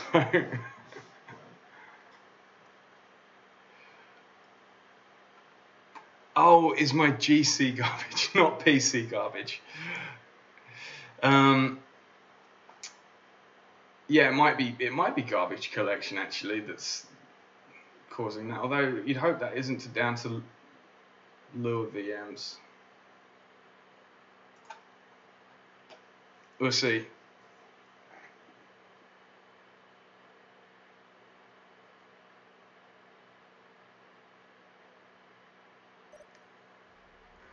Oh, you're talking about speeding up my machine.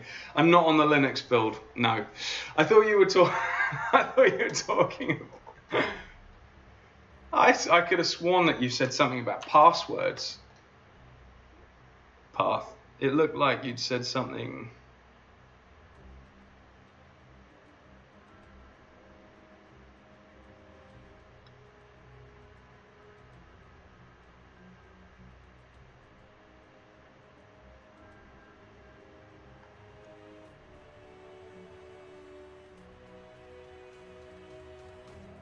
Giving out all your passes there.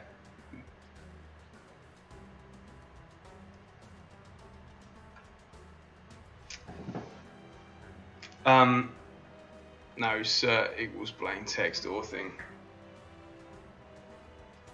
Right, yeah.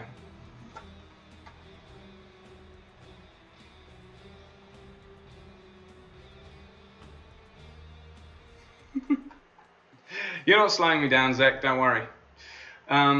So what I was going to do was show Path. The easy answer is it's something I'm in the middle of fixing anyway. I had to change hosts in order to be able to fix. So we run back to Unity, we search for the game, it networks to the game, we hit start, and then that should load our mod.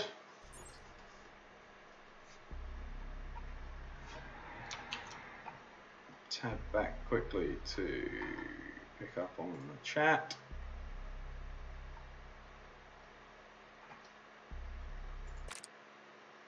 So, oh no, it is still bits. It's not as bad as it was, at least. Right, so we're gonna head downstairs and I'm gonna have locked myself out, aren't I? Yeah. I'm gonna have to move things around. Okay, well, this is easy. Oh, actually, I luckily don't have to do this with anything other than. Oh, come on, Unity.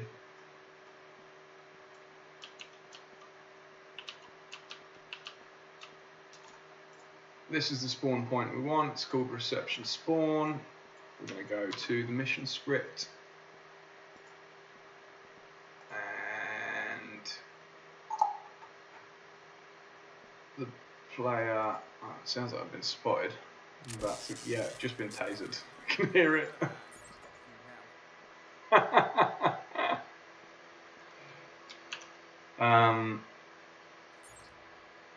Right, character, we're going to move the spawn point to reception spawn. Hit save, and we'll restart again. If Unity will let us.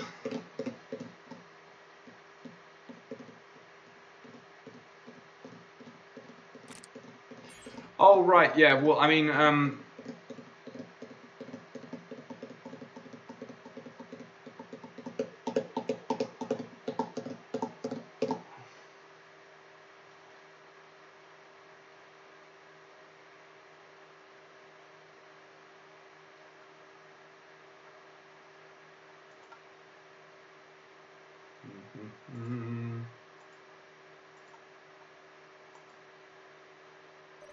there we go.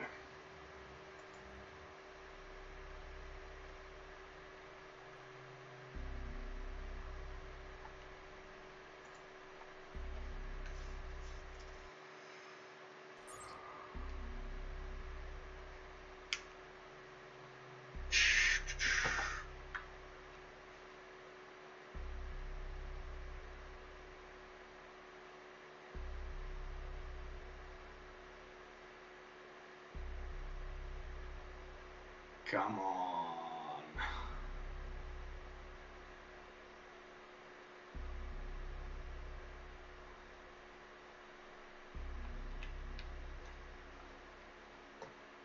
Come on. Here we go. Okay, that puts us in a slightly more useful area. If only it wasn't lagging like this. Oh no, this is going to be a problem.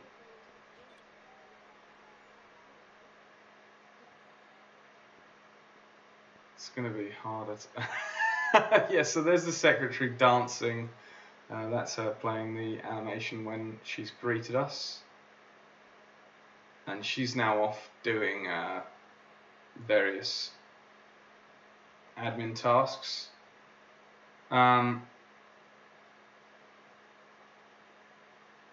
And she should, at some point, try and call her mum. Because she's greeted Joe. And we're going to get spotted by that guy if we're not careful.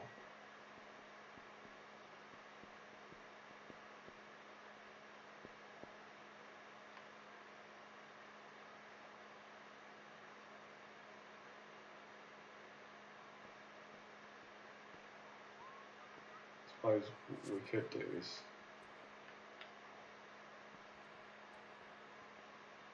yeah.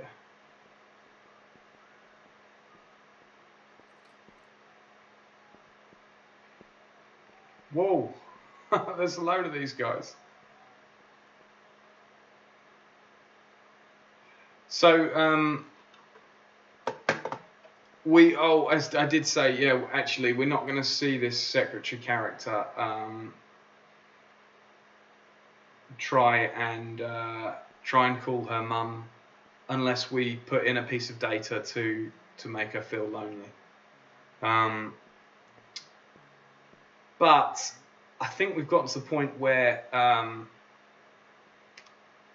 it's a good place to stop, actually, because we've done all of the AI modding we need to do, and I can roll into the next stream showing how to create a piece of data with a payload, essentially, a Lua script that's attached to it that can affect the mood or state of a character or affect the functionality of a device. So that sounds like a good subject for the next stream, and so we can roll straight into it from here. So on that basis, I think I think that's what we'll do. So Zekmo said, can we have Tom or whoever she's greeting to ignore her greeting, causing her to feel lonely? Yeah. I mean, like, really, yeah, you're right. I mean, We don't need to do it with data and payloads, although I'm going to make a note of saying next stream will be data payloads for lonely data. Stream.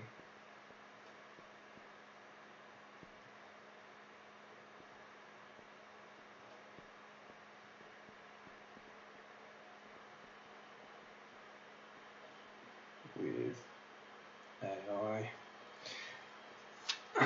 Put that little post-it note up here.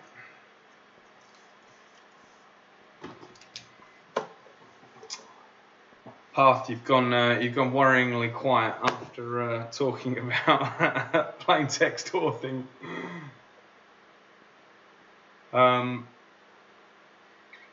Right.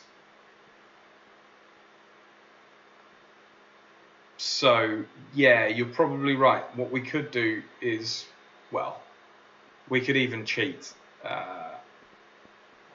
Currently knitting another Nyan cat, I hope.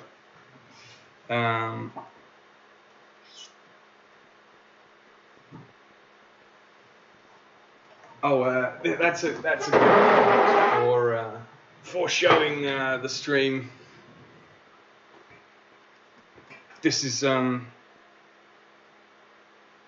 product of some of Path's fine knitting skills. An off-grid coaster. They keep disappearing. Well, if you will knit such phenomenal rainbow-tailed Nyan cats, they will go disappearing. That's the problem. What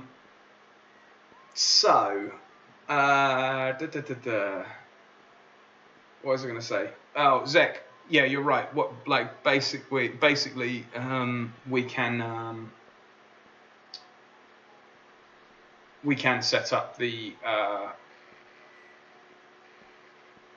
NPC to be lonely by you not recognizing her greeting you. I'm going to do it in a really cheesy way though, I'm going to basically just set up a trigger volume that changes the state. But we can do it, and then you can see the effect of her being lonely and trying to do that task. Nice. You mean a tea cozy?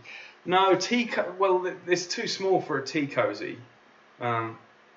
It's a coaster. It's a knitted coaster for putting my water on so I don't get spillage. Like that. Cheers. Yeah, a tea cozy. Tea cozy goes over a teapot. It's like actually. Oh, path. That is something you have to do next. You have to knit some kind of Nyan cat tea cozy. That would be amazing.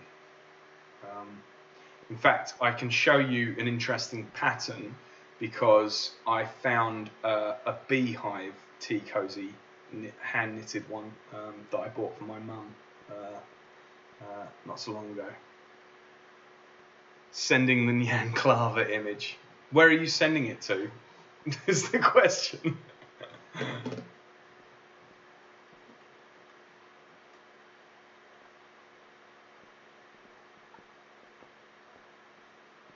If you tell me where you're sending it to, I will. I'll put it up on the stream. Oh, and if you're sending it to my phone, then I don't have my phone on me.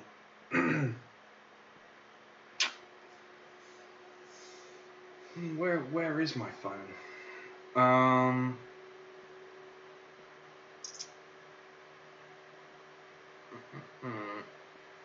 If you send it to contact@s01ep13.com, then I can get it in my email. And in the meantime, I will set up this trigger volume that we were talking about. Yeah, email.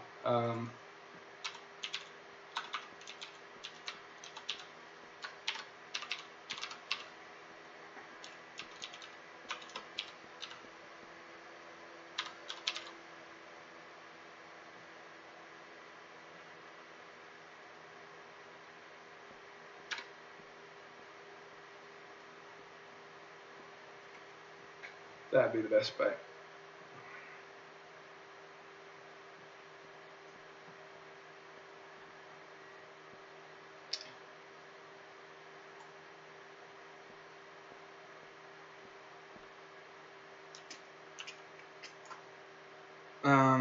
So yeah, we're going to set up a mission object here. So we just go game object, create empty. We pop that bad boy over here. We don't have a response to being greeted, or even a manner for doing so currently. I guess, well, so one thing we could do, Zach, is the secretary could text you afterwards saying, "Hey, it's been a while. Haven't seen you in work on a Saturday in ages," and your response could be, "Yeah, I've missed you," and they don't feel lonely, or it would be, "Yeah, I haven't been coming in because you're always here," and then they would feel lonely. But we're not going to do that. I've kind of got some other stuff on Crypt Chat conversations and how to mod them and how you can run Lua functions through them to do pretty much anything in the Lua API. So if you're interested in that, that's there's actually another stream and video on the YouTube channel that covers that. So we add a mission object to that. Trigger volume needs a box collider.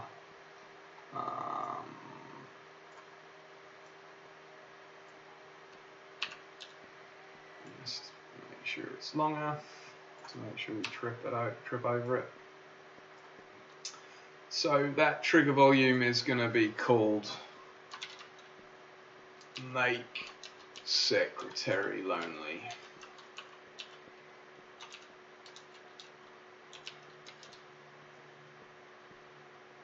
Done. Pathfinder says done. Let me just check my email.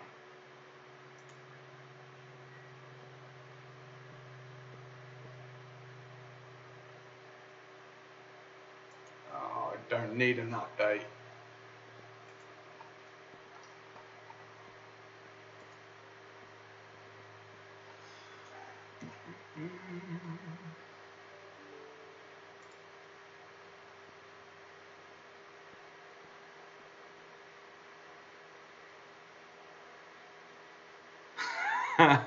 Yes, nice.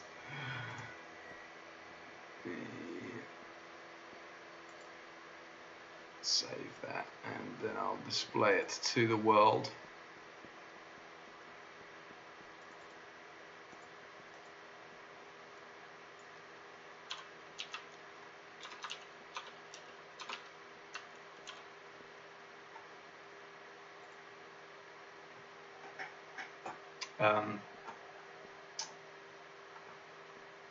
Where are we? Pull up a folder. That's the music.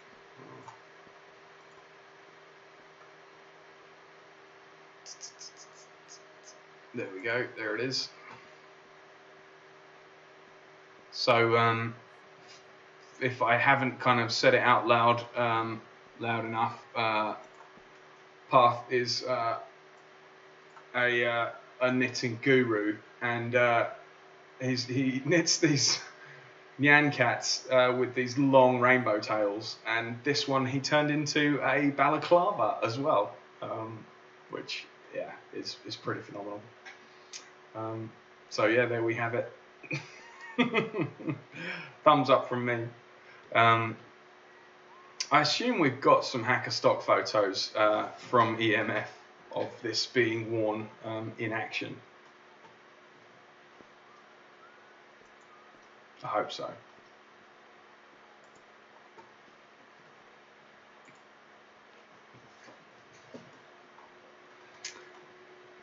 Right. So, yeah, we were setting up this trigger.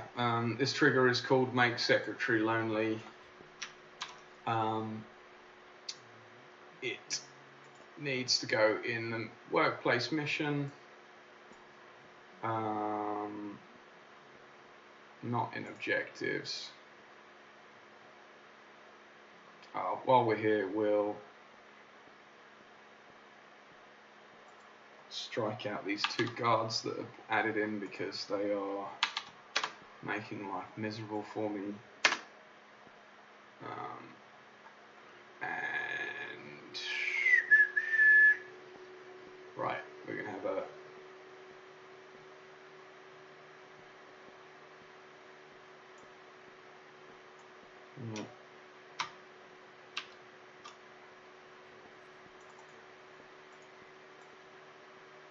mission object.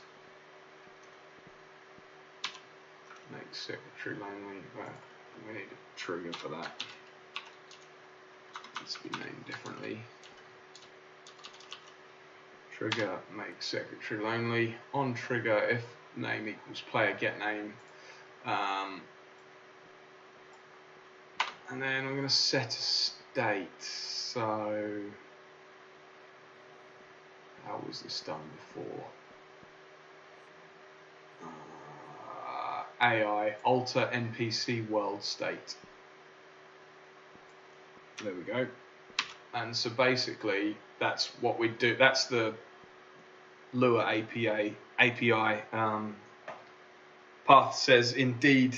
I assume that's that's definitely an indeed till we've got hacker stock photos of the balaclava, the Nyan clava in action. Good.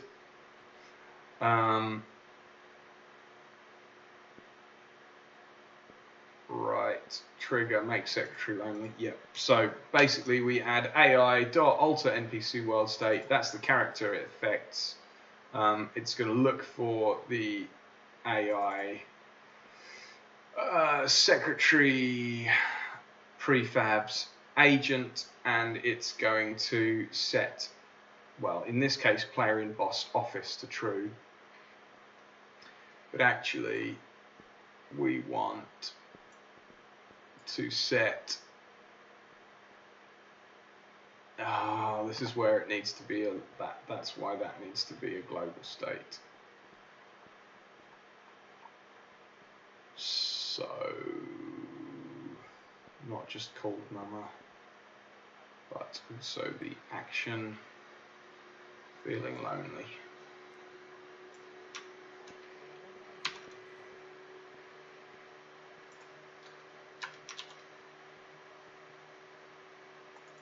Set that to false here, and then we'll save it. And what was it called? Feeling lonely.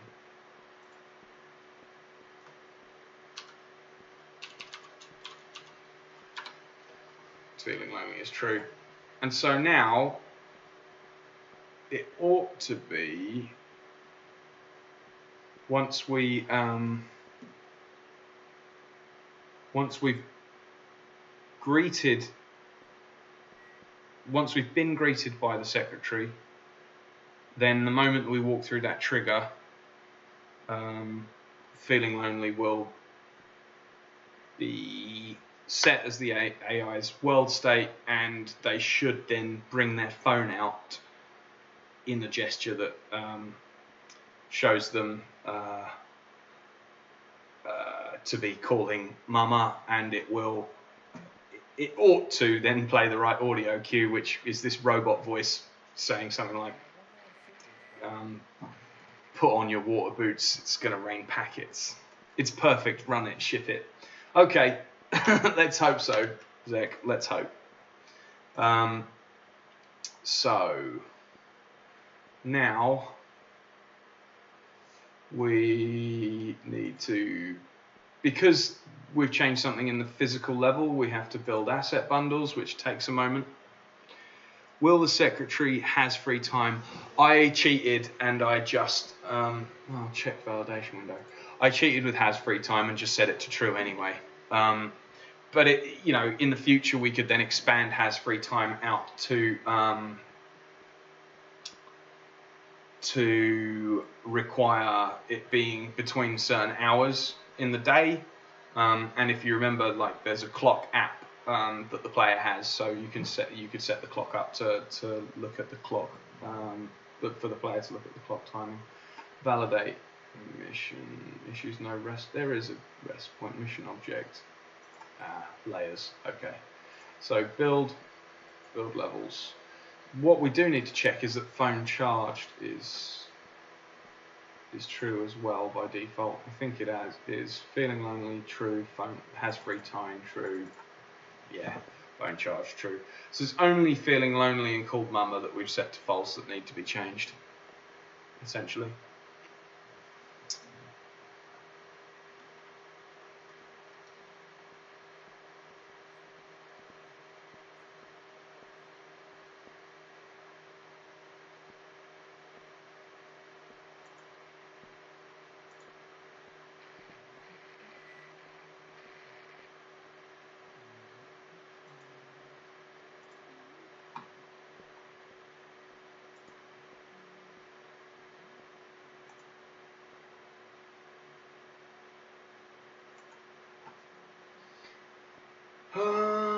Right. So we are waiting for this to finish building the asset bundles. It should be done in a minute. This is the worst part of the modding process at the minute. Is you move something in level, you have to rebuild the asset bundles, and depending on the size of your level, that can take a while. It might be worth us at some point separating or isolating what asset bundles need to be built based on what changes have been detected. I think that might be doable.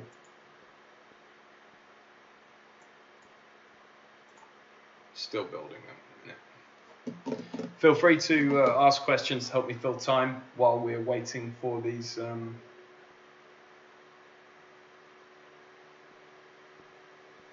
asset bundles. Yeah, tracking deltas. Is that specific Unity terminology, or you?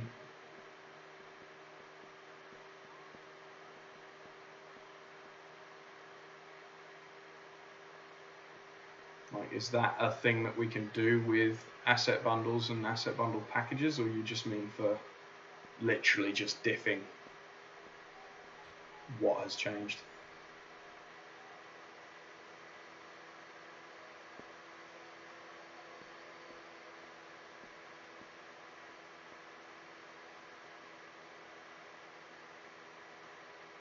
Version control terms. Yeah, you just mean the diffs between packages. Yeah. Yeah. No, I'm sort of wondering if there's something slightly smarter, because the problem with the actual asset bundles themselves is they're not. They're like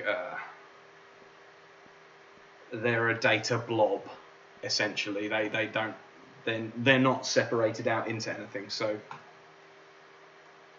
working out what you were building the diffed part to would be difficult. Diff your own mind, experience transcendence.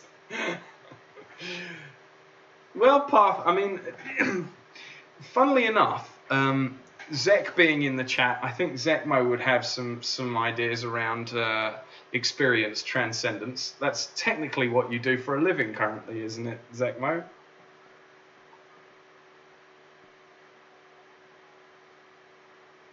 Or the project you're making. Zekmo asks, when a player creates a mod, where are the packages uploaded, hosted? Is it a Steam custom level thing, or did you have to roll your own thing? Right, so that's a good question, and that's quite an easy one to answer. So we've just built asset bundles, right? And where does that go when you hit build asset bundles? Well, when you're signed into Steam and it's a Steam build, it basically uses the Steam login that you've used on your Steam build to push them to the game, and then B, you've got a workshop button. So can't remember where it is. Is it in Create, Build, Advanced Export? Export mod as Unity package, export mod to folder. And there's meant to be another one for uploading it to. Oh, there you go. In networking, update mod on Steam Workshop. So essentially, using the networking stuff in a Steam build, it pushes those asset bundles to Steam Workshop, and then Steam Workshop downloads them to the correct place in streaming assets, essentially, which I'll show you now. If I go to Off Grid. So here we have program files, Steam apps, common, Off Grid data, streaming assets. Oh, hang on, that's incorrect. Let's do this differently.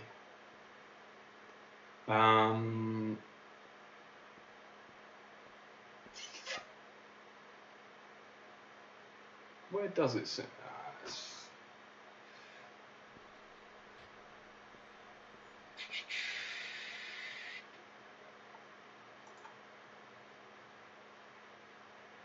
Well, if we open the level folder, no, that's the mod itself.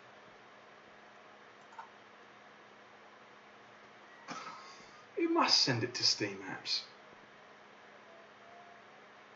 Either way, it finds the right streaming assets folder for the data to the game and sends it to there. But equally, if you had a DRM-free copy of the game, instead of exporting to Steam Workshop for it to be hosted, you can just export it as a Unity package or export it as a zip or to a folder, and then you can put that set of asset bundles, which is your mod, as a zip up on. Well, you can host it yourself anywhere for anyone to download, and literally then they just download that folder and they dump it into their streaming assets folder on their copy of the game, and it will read it. So the answer is both, really. When a player creates a mod, the packages can be uploaded or hosted to Steam Workshop. Is it a Steam custom thing, or do we have to roll your own? It's kind of both. It's Workshop integration and our own export manager, which is literally just basically saying dump asset bundles here, basically. Yes, looks like I've answered that correctly. So next, though that's all built and that's been built, so now we're going to start the networking, and when the game loads this time,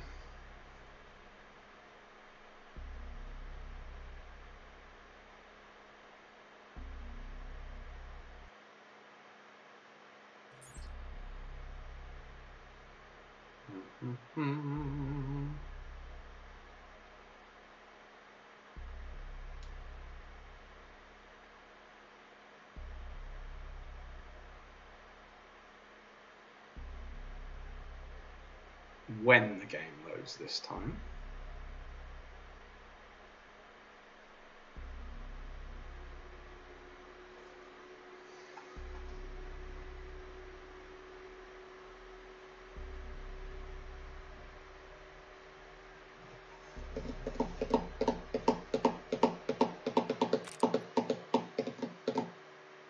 Oh, bollocks.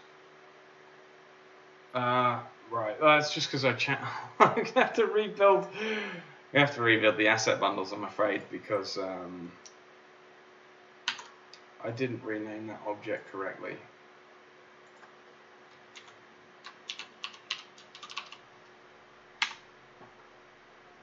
this is when the modding process is frustrating. Like some small change, definitely need to get some kind of diffing going, but I somewhat suspect it will always need to build a complete asset bundle.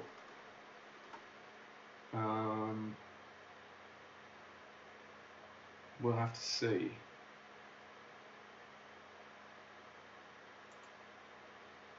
Right. Build. Changes detected. Trigger dash make secretary lonely. And that is called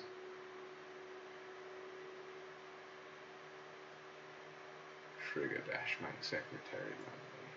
Secretary. Yeah, that all looks like it's spelled correctly now, so won't be long now. Feel free to ask questions in the chat. Interview me. Ask me a question while we wait for asset bundles to build. What's your next question? Well, actually, it looks like that might have actually built asset bundles really fast. So it might have just been because I haven't built them in a while before. And that second time around it's going to be less slow.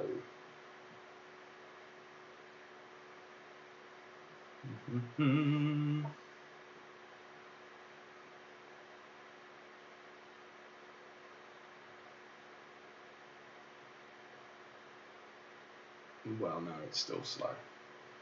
Still slower than I want it to be. Zekmo, you say, I'm so sorry. Why are you so sorry?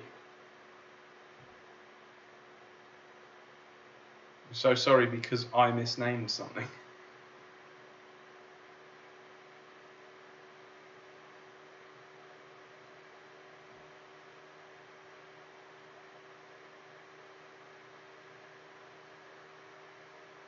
Yeah. You don't need to be sorry about that. I'm so sorry.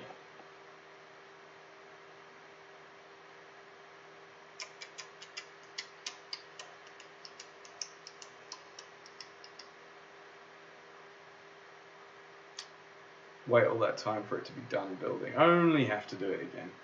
Yeah, but that is exactly, you can sympathize. That is exactly what dev is like. Pathfinder, I'm just laughing because I've got an error to do with connecting to network because I've removed one of the guards. For Diane Fabbot. If you remember from one of the previous weeks.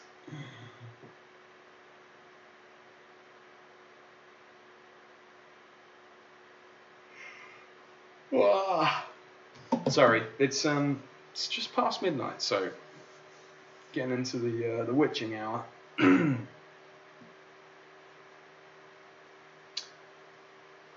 Like building to an iOS device, only to have to do it again. Yeah. Yeah, I mean that's one of the nice things about PC dev is it's not quite so worrying. Excellent, as long as she doesn't have to get in the cabinet. That would be a good joke, actually, if we had the Diane Fabbot NPC constantly trying to get in a cabinet. And then telling Diane, Diane, no, that's a cupboard, not a cabinet. Right, I think those are built now. So let's try this again.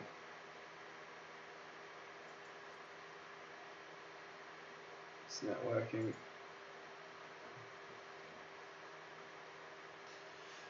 Zek says, I'm about to get off work. Nice. What are your plans? Is the weather starting to warm up over in sunny San Francisco, Zek? Probably not just yet.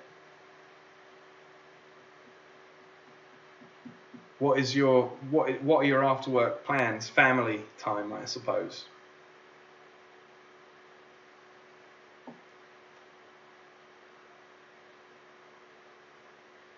It won't stop raining in San Francisco. That's a shame. We've been having some good weather over here. I mean, it's still cold, but it's been nice and sunny. Tomorrow I am going to smoke some ribs and some pork and some bratwurst. That's my plan. Errands for the missus, followed by fam time. That sounds good to me. Ah, come on, mod, load.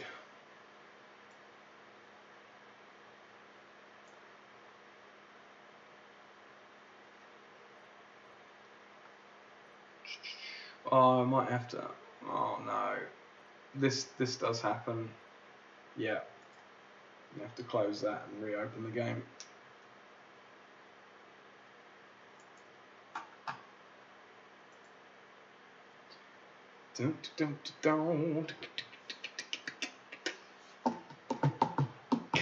Zek, can you tell us anything interesting about the project you're working on currently? Or in any abstract form, can you tell us something interesting about what you've been up to? For the benefit of everyone else, my friend Zekmo is a very interesting game dev based over in San Francisco, working on very interesting stuff.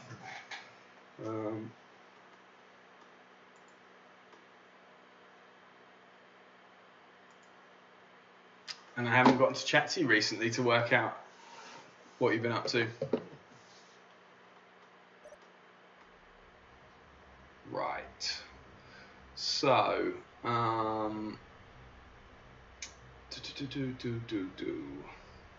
search for game, start. Releasing this fall, nice. Yeah, fantastic.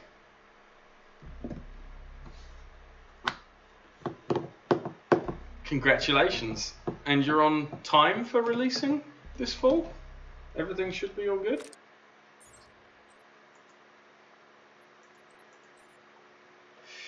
Here we go. So,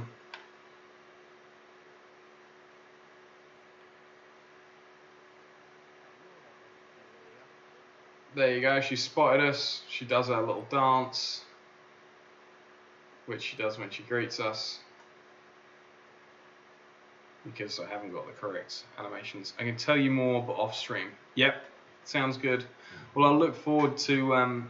Yeah, I'll give you a buzz sometime in the coming days. Probably not tonight, like I say, because it's pretty late here.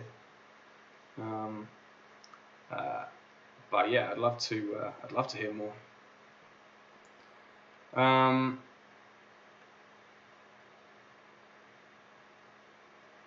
Cool. Right. So now, if we walk through this trigger here, that should make her feel lonely. And then the next action she does will be a higher priority than... Oh, but it doesn't interrupt. So she will probably finish a loop of these actions to do with filing and using the printer. And then, if all goes well, we will see her use her phone and we'll hear an audio cue.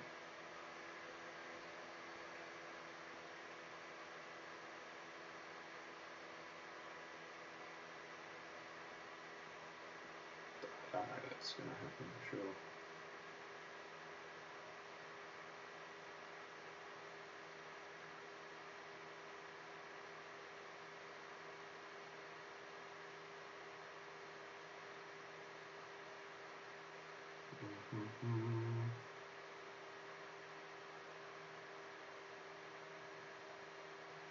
Only call you when I have a mouthful of smoked ribs. I'll do that tomorrow. I will be I'll be sitting by the smoker doing some stuff that gives me time to give you a call. I'll do that. I don't know whether her loneliness is. Maybe I need to put interrupt on. We might have to reload this. She doesn't seem to be getting lonely, does she, Zach? She's just happily filing cabinets. I think I do need to set it on interrupt.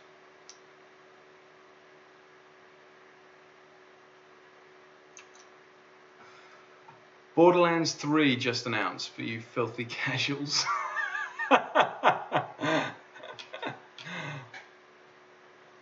I haven't played any of the Borderlands games, so I wouldn't know whether that's an exciting thing or not. Right, so I think we probably have to set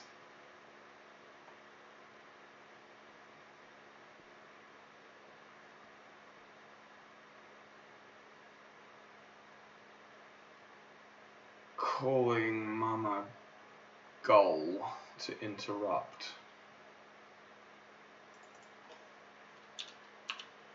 True.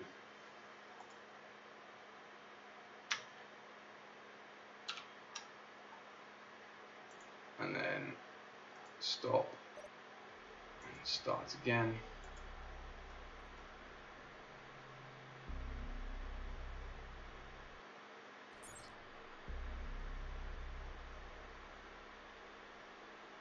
Pathfinder, you've played no games in the last 7 years. You need to fix that.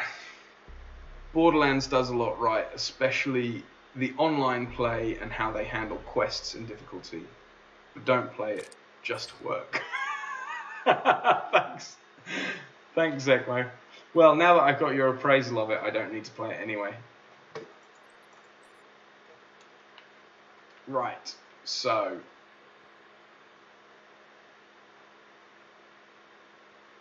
she should walk over and spot us. As you can hear, possibly the VO is set up. It's hard-coded currently. When did Hitman Absolution come out? Oh, I don't know. I can never remember which of the Hitman titles are in what order.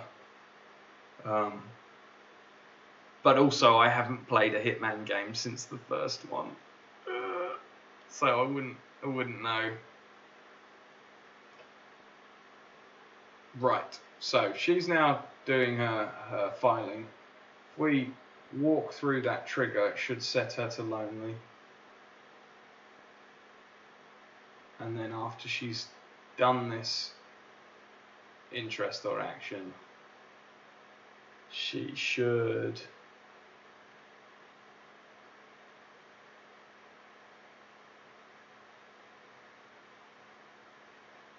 pull out a phone and she should say something.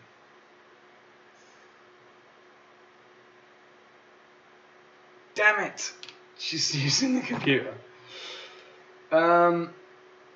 Well, the AI debugger is not currently in level kit, so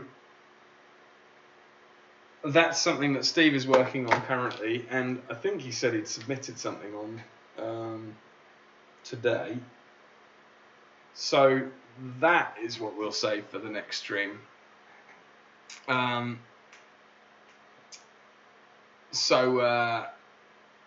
Yeah, what we're going to do is we're going to have a look at the AI Explorer tool for level kit, and we will get to the bottom of quite why she isn't reacting properly to loneliness, or whether loneliness is being set correctly.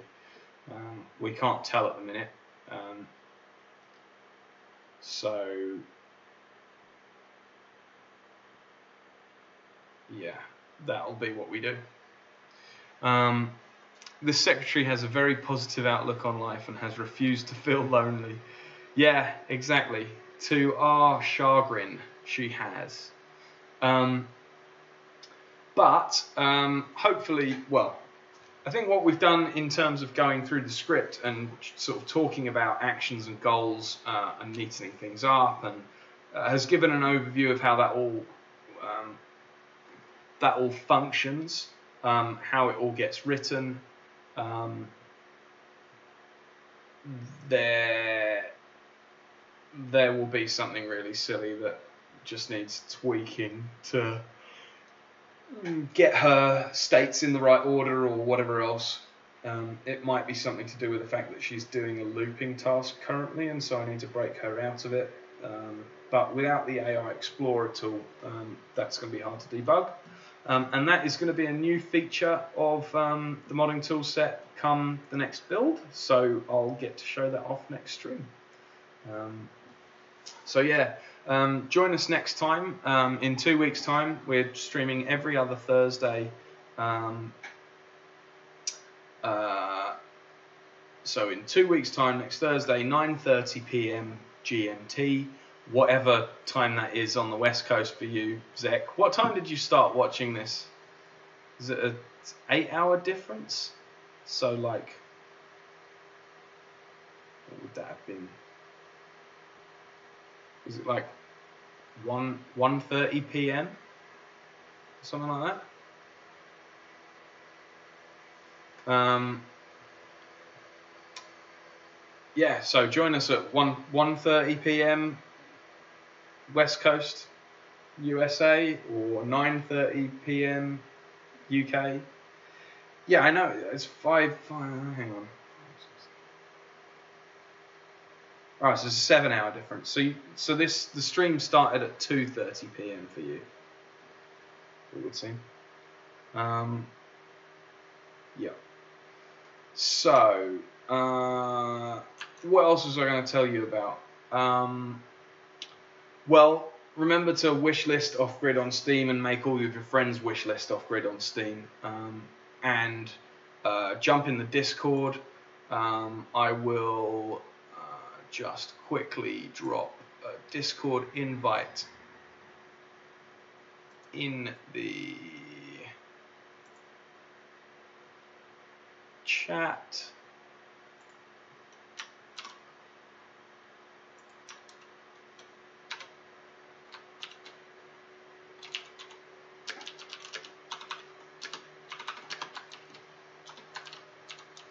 Join the Discord, he says.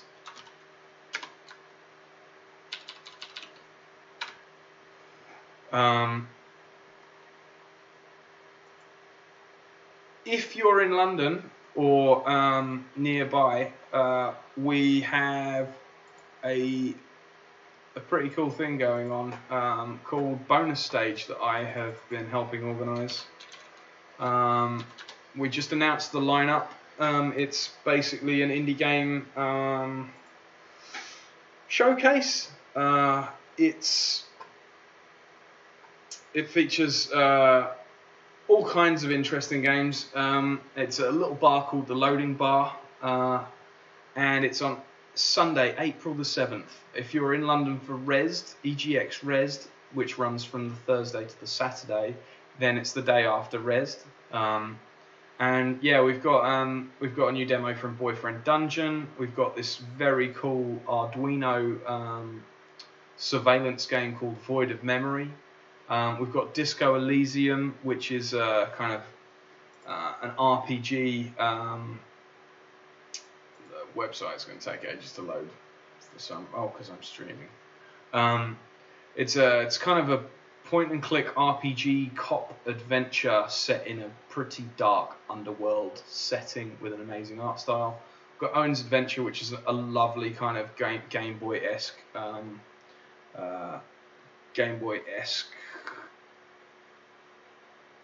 platformer. Pathfinder says, "Damn, I'm off away somewhere." That's a shame. Yeah, it would have been good to have you down. I might give a couple of our mutual friends a shout. I think they probably enjoy being there. I actually, although I've organised it, I won't be there on the day myself because I have a friend's wedding to go to, so I'm off away somewhere also. But you should come along to it. Those who are watching, or if you're not watching the stream on one of our channels, if you're watching the replay or the recap on YouTube, if it's before the 7th of April, then have a look into coming to this bonus stage. You can find it at bonusstage.london. Again, that's the link there. Over the Alps is a kind of cool narrative adventure set in the kind of sort of Swiss Alps during Nazi occupation. Bird of Passage is a narrative game where you play as this kind of odd creature getting in and out of taxis in Tokyo. I'm about around few free weekends mid to end of April. Some shenanigans should happen. That sounds good. Yeah, I'm always up for shenanigans. Yep. Mid to end of April is relatively clear for me as well. Can come in your direction, or we can do shenanigans up this way. Space Race is a very cool space racing game. It's got some different elements to it that you have to play to really work out. A Ton of Feathers is a kind of VR psychedelic experience. Fix Bang Bang is like an FTL shoot 'em up. Nature's Zombie Apocalypse is like an 8-player brawler shoot 'em up type. Yeah, crazy game. Out of Line is a Limbo-esque platformer, and Second Chance Strip Club is a rhythm game with a set of quirky characters stripping. Zekmo's got a role.